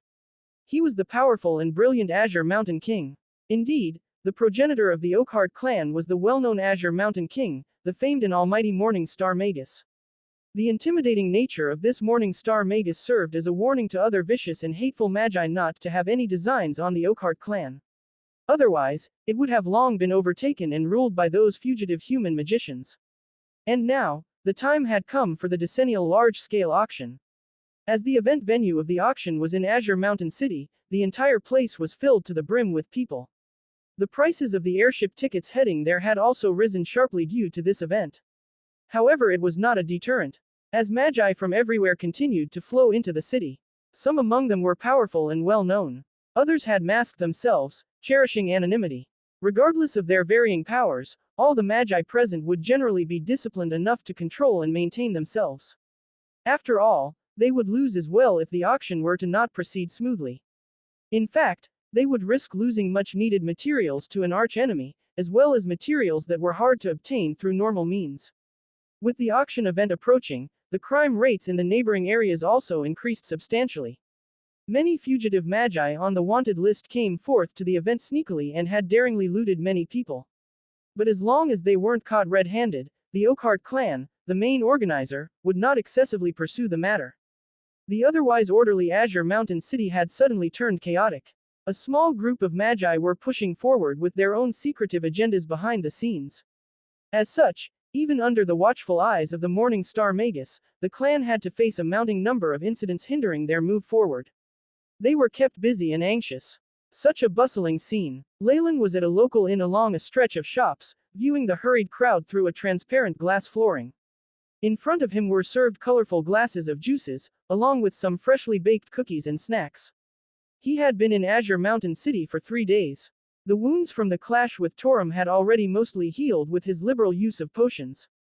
As he had arrived early, Leylin was able to find lodging at an inn in the city, unlike the situation now where many magi were struggling to find a room and had to search throughout the city and risk getting into conflicts with one another. Leylin stroked his chin, looking at the busy street that was bustling with activity. Many of the commoners wore gray, black and white apparel. Among the crowd, there were many magi and some other races discreetly mingling about. In the central continent, humans were not the only race. Many different species of humans had mingled together, producing offspring of mixed bloodlines. Leylin had personally met some of them on the streets and had witnessed their odd characteristics. Walking among the pedestrians were patrol knights from the host city. Many of these knights wore barbed armor. Under the guidance of senior knights and acolytes, they regularly combed through every corner of the city. Although their abilities were insignificant to magi, the fact that their uniforms bore the emblem of the Oakheart clan was enough to deter any impetuous magi. It's him. At this moment, cries from a skylark sounded near Leylin. It perched itself outside the inn. He found the tone of the cries familiar, and smiled and walked towards the entrance of the inn. At this moment, a young couple stepped foot into the inn. The lady took one look at Leylin and was shocked. Oh, it's been a long time, Nolan, xianxia. Leylin noticed that xianxia wore the look of a young woman instead of a young girl and exclaimed, also, a blissful marriage to you. This couple from the Relith family had left a deep impression on Leylin, especially the defiant young girl. Sir Leylin. Nolan whined bitterly in his heart. He had heard about the delicious treats being served here and hence brought his wife along. Little did he expect he would bump into Leylin. Nolan's knees grew weak thinking about how he was chided and taught a lesson mercilessly by this rank 3 magus in the past. As for xianxia, she looked as if she relied heavily on Nolan and had her arms around him. Leylin couldn't help but sense the hatred and detestation deep in her eyes. It made him speechless. Just because I had the ability to, but did not save you, you hate me so much.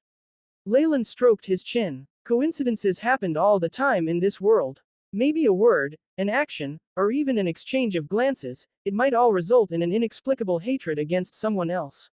It was something unfathomable. He had not expected such matters to happen to him. Both of you look happily married now, although it does gives me a troubled heart. Leylin was rather amused and called out to them to take a seat. Shall we sit together? The food here is decent. I found this place after a long search. Oh, no need. We do not want to impose on you, sir. Nolan gave a bitter smile and bowed politely.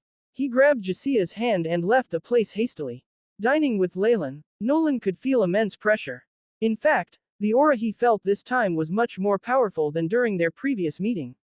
He certainly do not want to cross paths with Leylin again. What are you doing? xianxia blurted out in anger after crossing a few streets with Nolan pulling her along.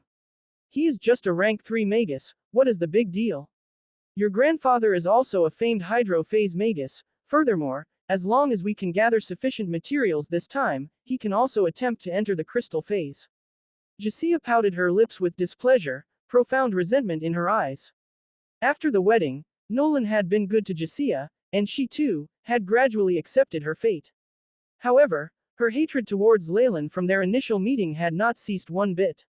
She hated how Leylin had disrupted her plans and how he had treated her, even till the end. There was no hint of nobility and no demeanor of a gentleman at all. That was after all a rank 3 lord. Even if he hasn't reached the vapor phase, we cannot afford to offend him. Moreover, he had the support of the Ouroboros clan. Nolan smiled bitterly. Sadly, he was not up to date with the latest information. He was unaware of Leylin's true position and abilities in the Ouroboros clan. Plus, Leylin himself had been low-key all this while. I do not care, you have to take revenge on my behalf. xianxia tugged at Nolan's arm with a look of dissatisfaction. All right. Nolan tamed her with verbal promises. However, from the bottom of his heart, he had zero intentions of doing so. Of course, he couldn't speak his mind freely. Otherwise, knowing xianxia, she wouldn't let him have her when the night fell, and he would certainly dread it. HMPH. Leylin, since you are here, you will definitely not miss the auction. We'll see. Her scheming plans were reflected in her eyes as they shined brightly. Inside the inn, watching Nolan and xianxia leave, Leylin was deep in thought. The hatred in the past was apparent and obvious to him. And up till now, she certainly had not given it up. The only difference was her attempt to conceal her feelings. Leylin could have crushed such insignificant characters easily in the past. But he did not do so then. Other than his fear of offending someone who had a strong family as support, there was another reason. After the couple left the inn, Leylin went back to his seat and sat down. In his palm, a dull gold coin appeared and he toyed with it.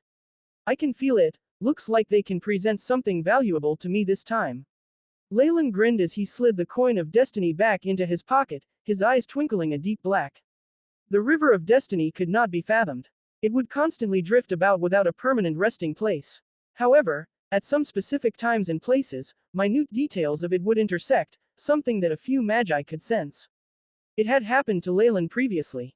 He had, with the help of the coin of destiny, felt that there were some unresolved matters. In the near future, he knew he would cross paths with the couple again. And that time, they would voluntarily present him with an item of importance. This current location seemed to be the confluence point where their destinies met. Boss, bill please. Leylin smiled and stood up. The owner sprang up from behind the counter and stepped forward. The Azure Mountain Auction Company was situated at the center of Azure Mountain City. Its land was extensive, surrounded by an encampment of the Oakheart clan. Standing there, a simple and unadorned majestic Magus tower could be seen radiating horrifying levels of energy. It seemed to have an unknown connection with the skies and the entire region. This Magus tower built by a Morning Star Magus was Leylin's current destination, as well as something he looked up to. It was the symbol of the Oakheart clan's power, and a guarantee. Once he stepped foot into the auction hall, a female servant in uniform stepped up swiftly and greeted him warmly, clearly well trained. Welcome, how can I be of service to you? I would like to sell some things in this auction. The present Leylin was unrecognizable. He had altered his facial features and worn a hood over his head. He'd also added another outer layer of cotton shawl that draped down from the top, covering his face. Fortunately, at this point of time, there were countless magi in Azure Mountain City dressed exactly like Leylin, hence the servant was not baffled at all. The auction house is serene, as long as it is verified by our appraiser, any items estimated to be worth over 100,000 magic crystals can be sold in the auction. May I ask if you need appraisal services? The servant blurted out, almost as if by reflex. It was obvious that she'd said this multiple times before. It seemed like he was not the first person coming up to host something for auction. Bring me there. Leylin answered concisely. Soon after, he followed the servant and came before a few customized cubicles. As he was passing through, he even sensed the spell formation that was buried under the ground as well as the concealed runes on the wall. The security in here was much tighter than the outside, with even a rank 3 magus keeping watch. They came up to a room that was a reception area, and the servant respectfully invited Leylin to take a seat. Customer, please wait a moment, I will get the appraiser here immediately to serve you. All right, Leylin nodded, his eyes following the young woman as she exited. After a short period of time, the door opened and an elderly man with a head full of silver hair and a face that had seen the vicissitudes of life entered. Honorable guest, I am a rank 2 appraiser, Norda. The old man bowed. Hello. Leylin smiled faintly in response. He pointed to the seat in front of him and invited the appraiser to sit. In the central continent, appraisers also had ranks. This rank 2 appraiser was already a rank 2 magus as well, and still maintained such respectful conduct. This was considered rare. Furthermore, his hands were covered with all sorts of scars, making him seem extremely experienced. After Norda sat down, he looked at Leylin with a hint of amazement. Now that Azure Mountain City's auction was about to begin, it was not odd that various kinds of customers had shown up. However, just by the smell and appearance, he was able to judge that the magus before him was very young. Yet, his body carried a dense fog that even he could not see through, which seldom occurred. It was hard to say, maybe this customer had in his possession unique treasures that were hard to come by. The appraiser stroked a ring on his hand as he was unable to repress the slight anticipation that flashed in his heart. I am a potions master. I'm thinking of selling some potions. Here, Leylin spoke straightforwardly. Of course, he had with him many more items that were more valuable than potions, but those were to be saved as exchange items for the barter later on. Only these potions that were made during his free time happened to be available to be offered for sale. With his potioneering talents, in the span of 100 years, which was about half of Leylin's age, Leylin had amassed a large number of completed potions as a potions grandmaster. How unexpected, for you to be a potions master as well. Norda's eyes sparkled. No matter where, proficient potions masters and alchemists always enjoyed preferential treatment. After some thought, Norda still informed him beforehand about the matters that needed to be taken note of. However, I would like to explain the rules of the auction to you first. In our auction, only high-grade potions and above are sold. If it is a middle-grade potion that is not very valuable, it will have to meet a certain quantity. Don't worry, I know that. Leylin smiled, reaching his hand out and sweeping it across the table. A silver radiance shone. After spatial energy waves passed, the red table was filled with test tubes of all kinds of color. So many. Norda's eyes widened instantly in surprise.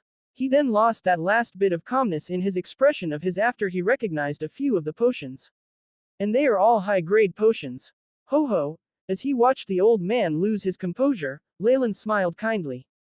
In fact, These were only a small portion of his achievements over the last few centuries, but it was enough to scare the other party.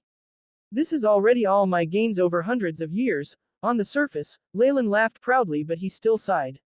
Sir, you are actually a potions grandmaster. This time, Norda's voice contained a slight tremor. Potions grandmasters were always given special treatment even among strong organizations. The scarcity of such masters in the central continent was actually very scary. This was clearly evident from the sole fact that even in the Ouroboros clan, which had 3 Morning Star Magi and was regarded as one of the top forces of the central continent, there were not more than 5. These drops of cold sweat slid down the appraiser's forehead, and even more so, he had an embarrassed look on his face. My apologies, honorable guest.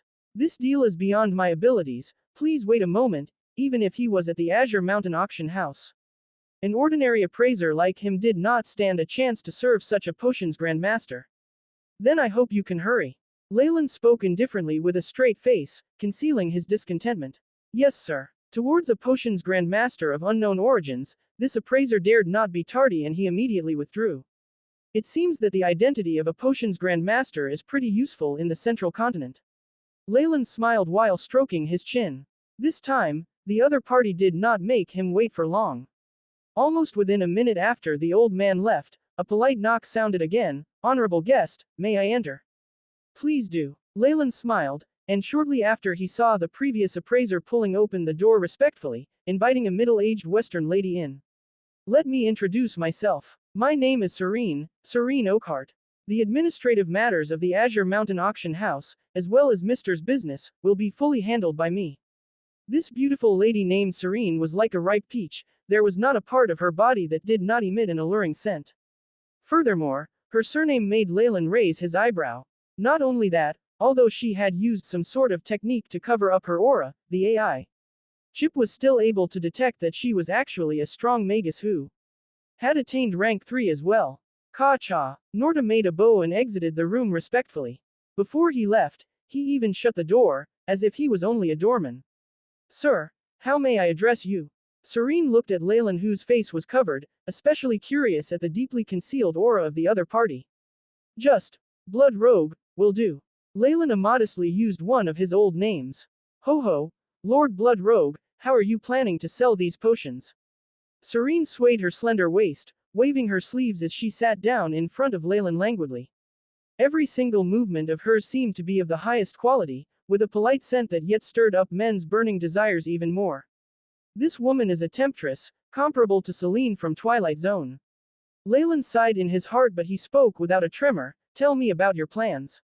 Serene's eyebrows furrowed, but they relaxed shortly after. Since Sir is interested, Serene will first explain the rules of our auction. For ordinary customers, we have 2 methods of auctioning. Firstly, Serene stretched out a spotless jade white finger. These potions can all be auctioned here. No matter what price they are dealt for, our Azure Mountain auction house will have to take out a part of it as a commission fee. Of course, if the auction fails, you will have to pay us a guarantee fee as well. Secondly, our auction house can purchase these potions from you directly. Price-wise, it will be calculated according to the market price. What we do with them afterwards will not be of your concern anymore. If you need magic crystals urgently, you may opt for this method. Leylin nodded. This second method was evidently prepared for those magi who were planning to accumulate large funds to bid for certain items during the auction. The only thing was that the auction house would definitely buy items priced lower than market price. Unfortunately, the other party was willing to purchase at market prices, not only because these potions were rare, but even more so because of their interest in a potions grandmaster's identity. I certainly hope that I can get my hands off these items as soon as possible, so that I can obtain enough magic crystals to use during the auction. Since you are so sincere, of course I'll go with the second method. Leylin said. Although he might be able to gain more by auctioning them, it was definite that he could only receive the payment after the auction. He did not want that. That's great. Purchasing so many high-grade potions is also very helpful for my sales record, thank you, sir. Serene chuckled, as if she could not see the many precious potions piled up in front of her. I estimate the total price of the potions to be around 98 million magic crystals. Sir, do you have any objections?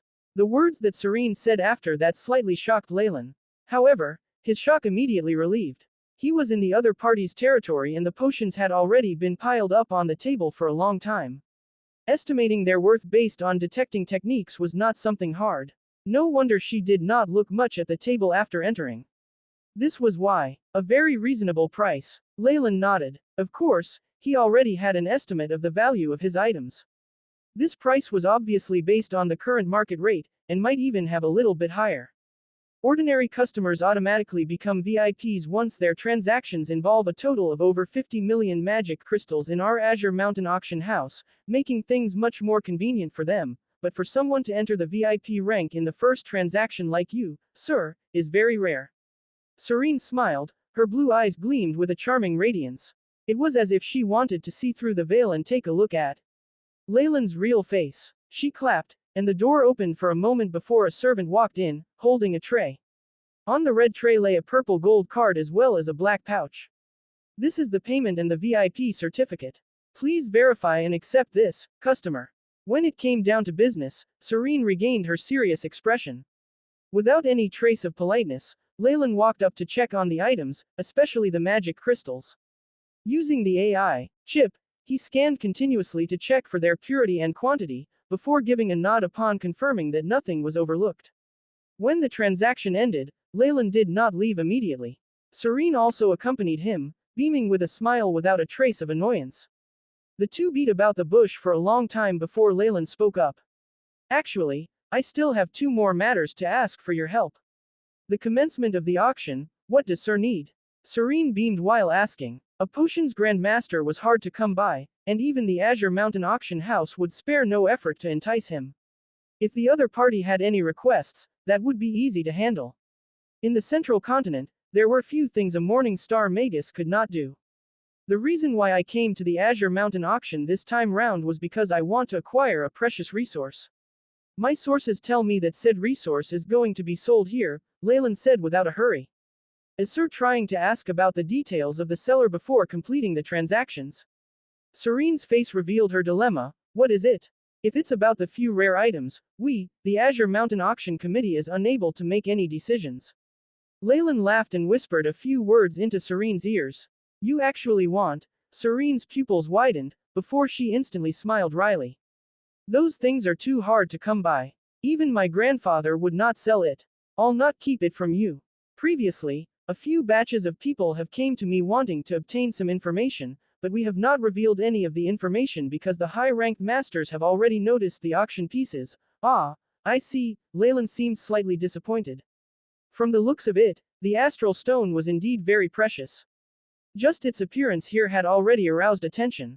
For Serene to call them masters, they had to be Morning Star Magi, there was no other possibility. At the same time, Serene also looked at Leylin with astonishment. Astral Gate research and experiments could only be conducted and hosted by Morning Star Magi.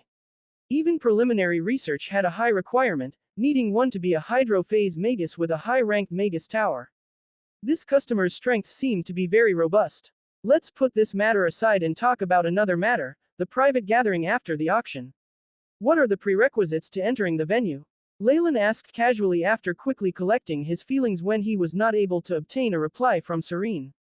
This question, Serene lightly let out a sigh of relief. This was within her purview. If it hadn't been, she would have failed at satisfying either of her guests' questions, which was equivalent to stepping on his feet. The private gathering will be held within 3 days of the closure of the auction. We will announce the actual venue later. With regards to entrance requirements, Sir is already a VIP of the Azure Mountain auction, and hence you fully qualify for the private gathering. I'll send someone to inform you closer to the event date. Excellent. Despite a few flirtatious invites from Serene urging him to stay, Leylin left behind a few methods of contact and got up to leave for the auction. Even though she was rejected, Serene did not feel an ounce of anger.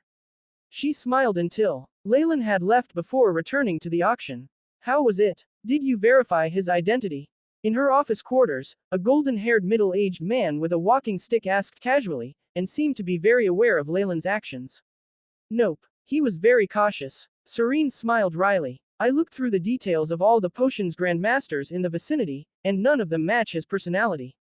Is he from a different region? Even though the Azure Mountains auction had a great reputation, but they only attracted magi below the Morning Star realm. Moreover, the list only contained magi residing in this region. Perhaps he's someone with a lot of experience, someone worth recruiting. After all, we can involve him in the matter that we are currently plotting, which would fit grandfather's requests. The middle-aged man's tone was very neutral, but having heard his words, Serene's eyes lit up.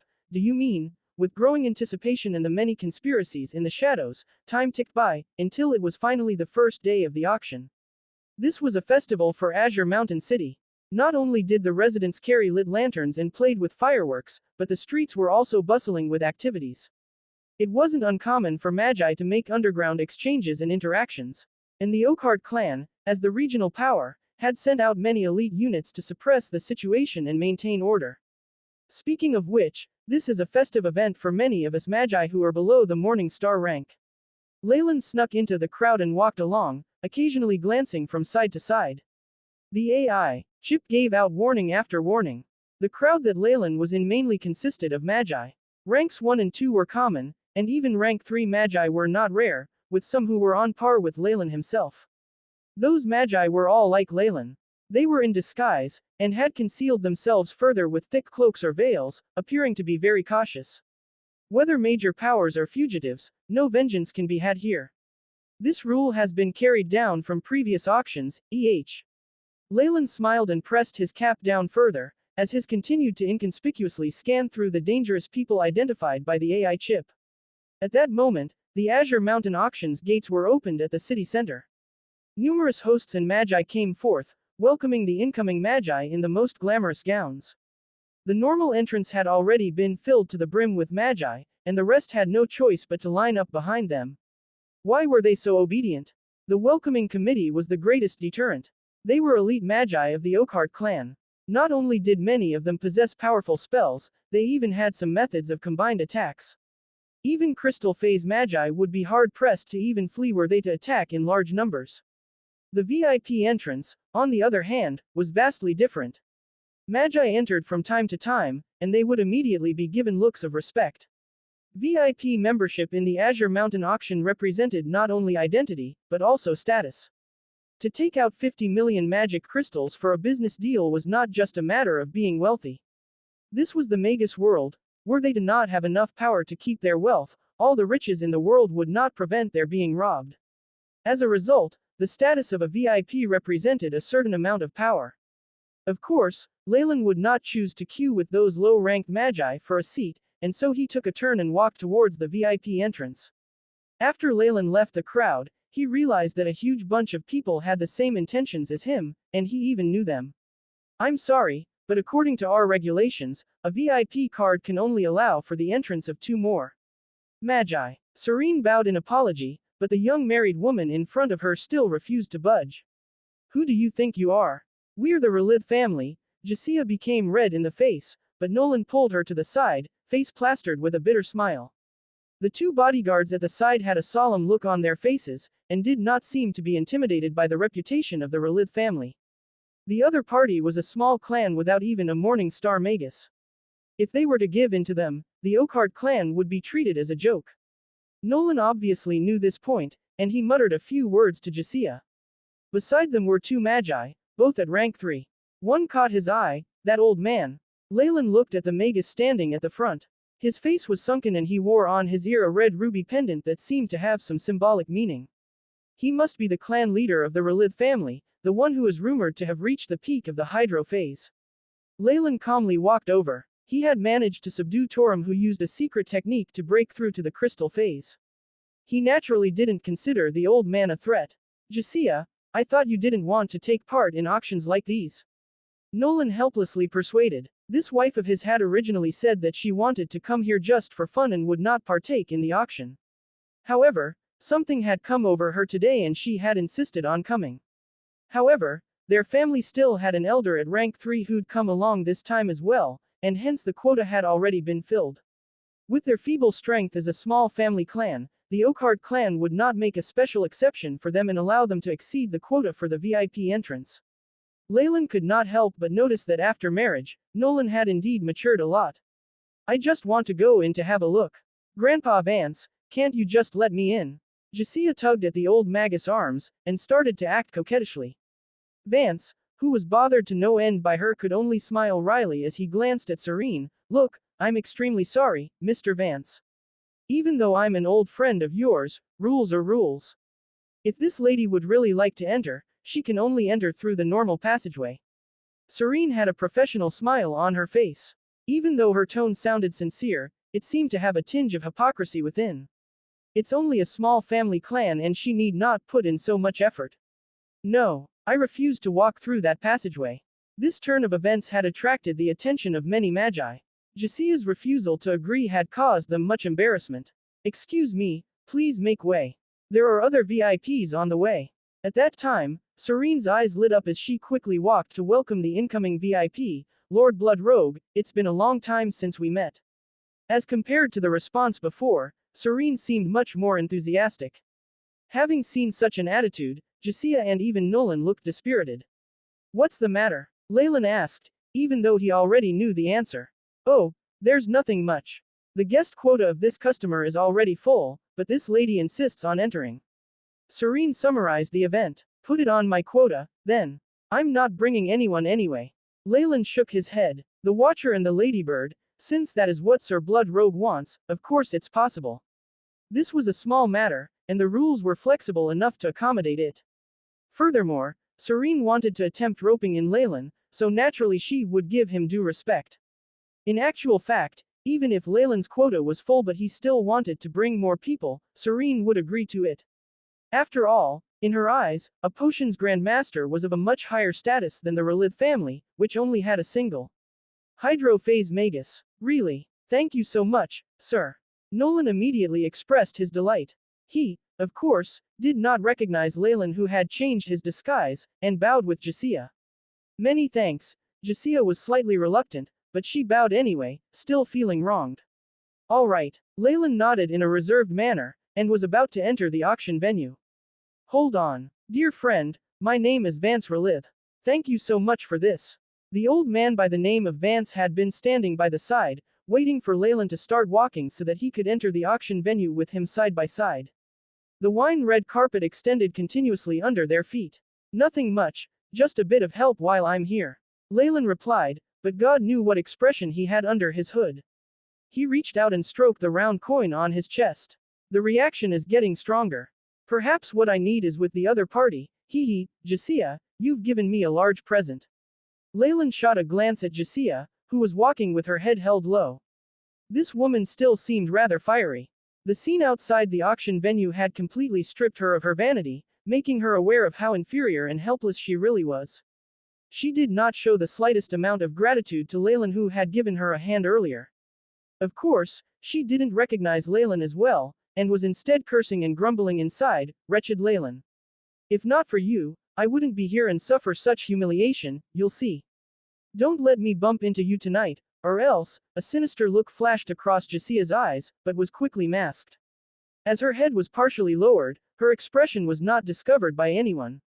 That's right. The main reason for her being here was Leylin. Ever since she saw Leylin at Azure Mountain City, revenge was all that was on her mind. Plus, according to the elder that had seen Leylin with them, he was only in the initial phase of a rank 3 back then and hadn't even entered the vapor phase. As long as they could find him, grandfather whose strength had already reached the peak of the hydro phase would definitely be able to help them seek revenge. But what disappointed Xianxia was that no matter how hard she searched Azure Mountain City, even going so far as to stand guard at the pastry shop they had met in, he was nowhere to be found. Leylin had long since changed his identity to Blood Rogue, and even if they were to meet face to face on the streets, Xianxia would definitely be unable to recognize him. After countless futile attempts, Xianxia could only grudgingly give up further plans to continue the search. Instead, she turned to other ideas. She would strike at the auction. She was extremely certain that Leylin would appear here, attracted by the auction. Therefore, even if she hadn't found him for the time being, she would find him at the venue.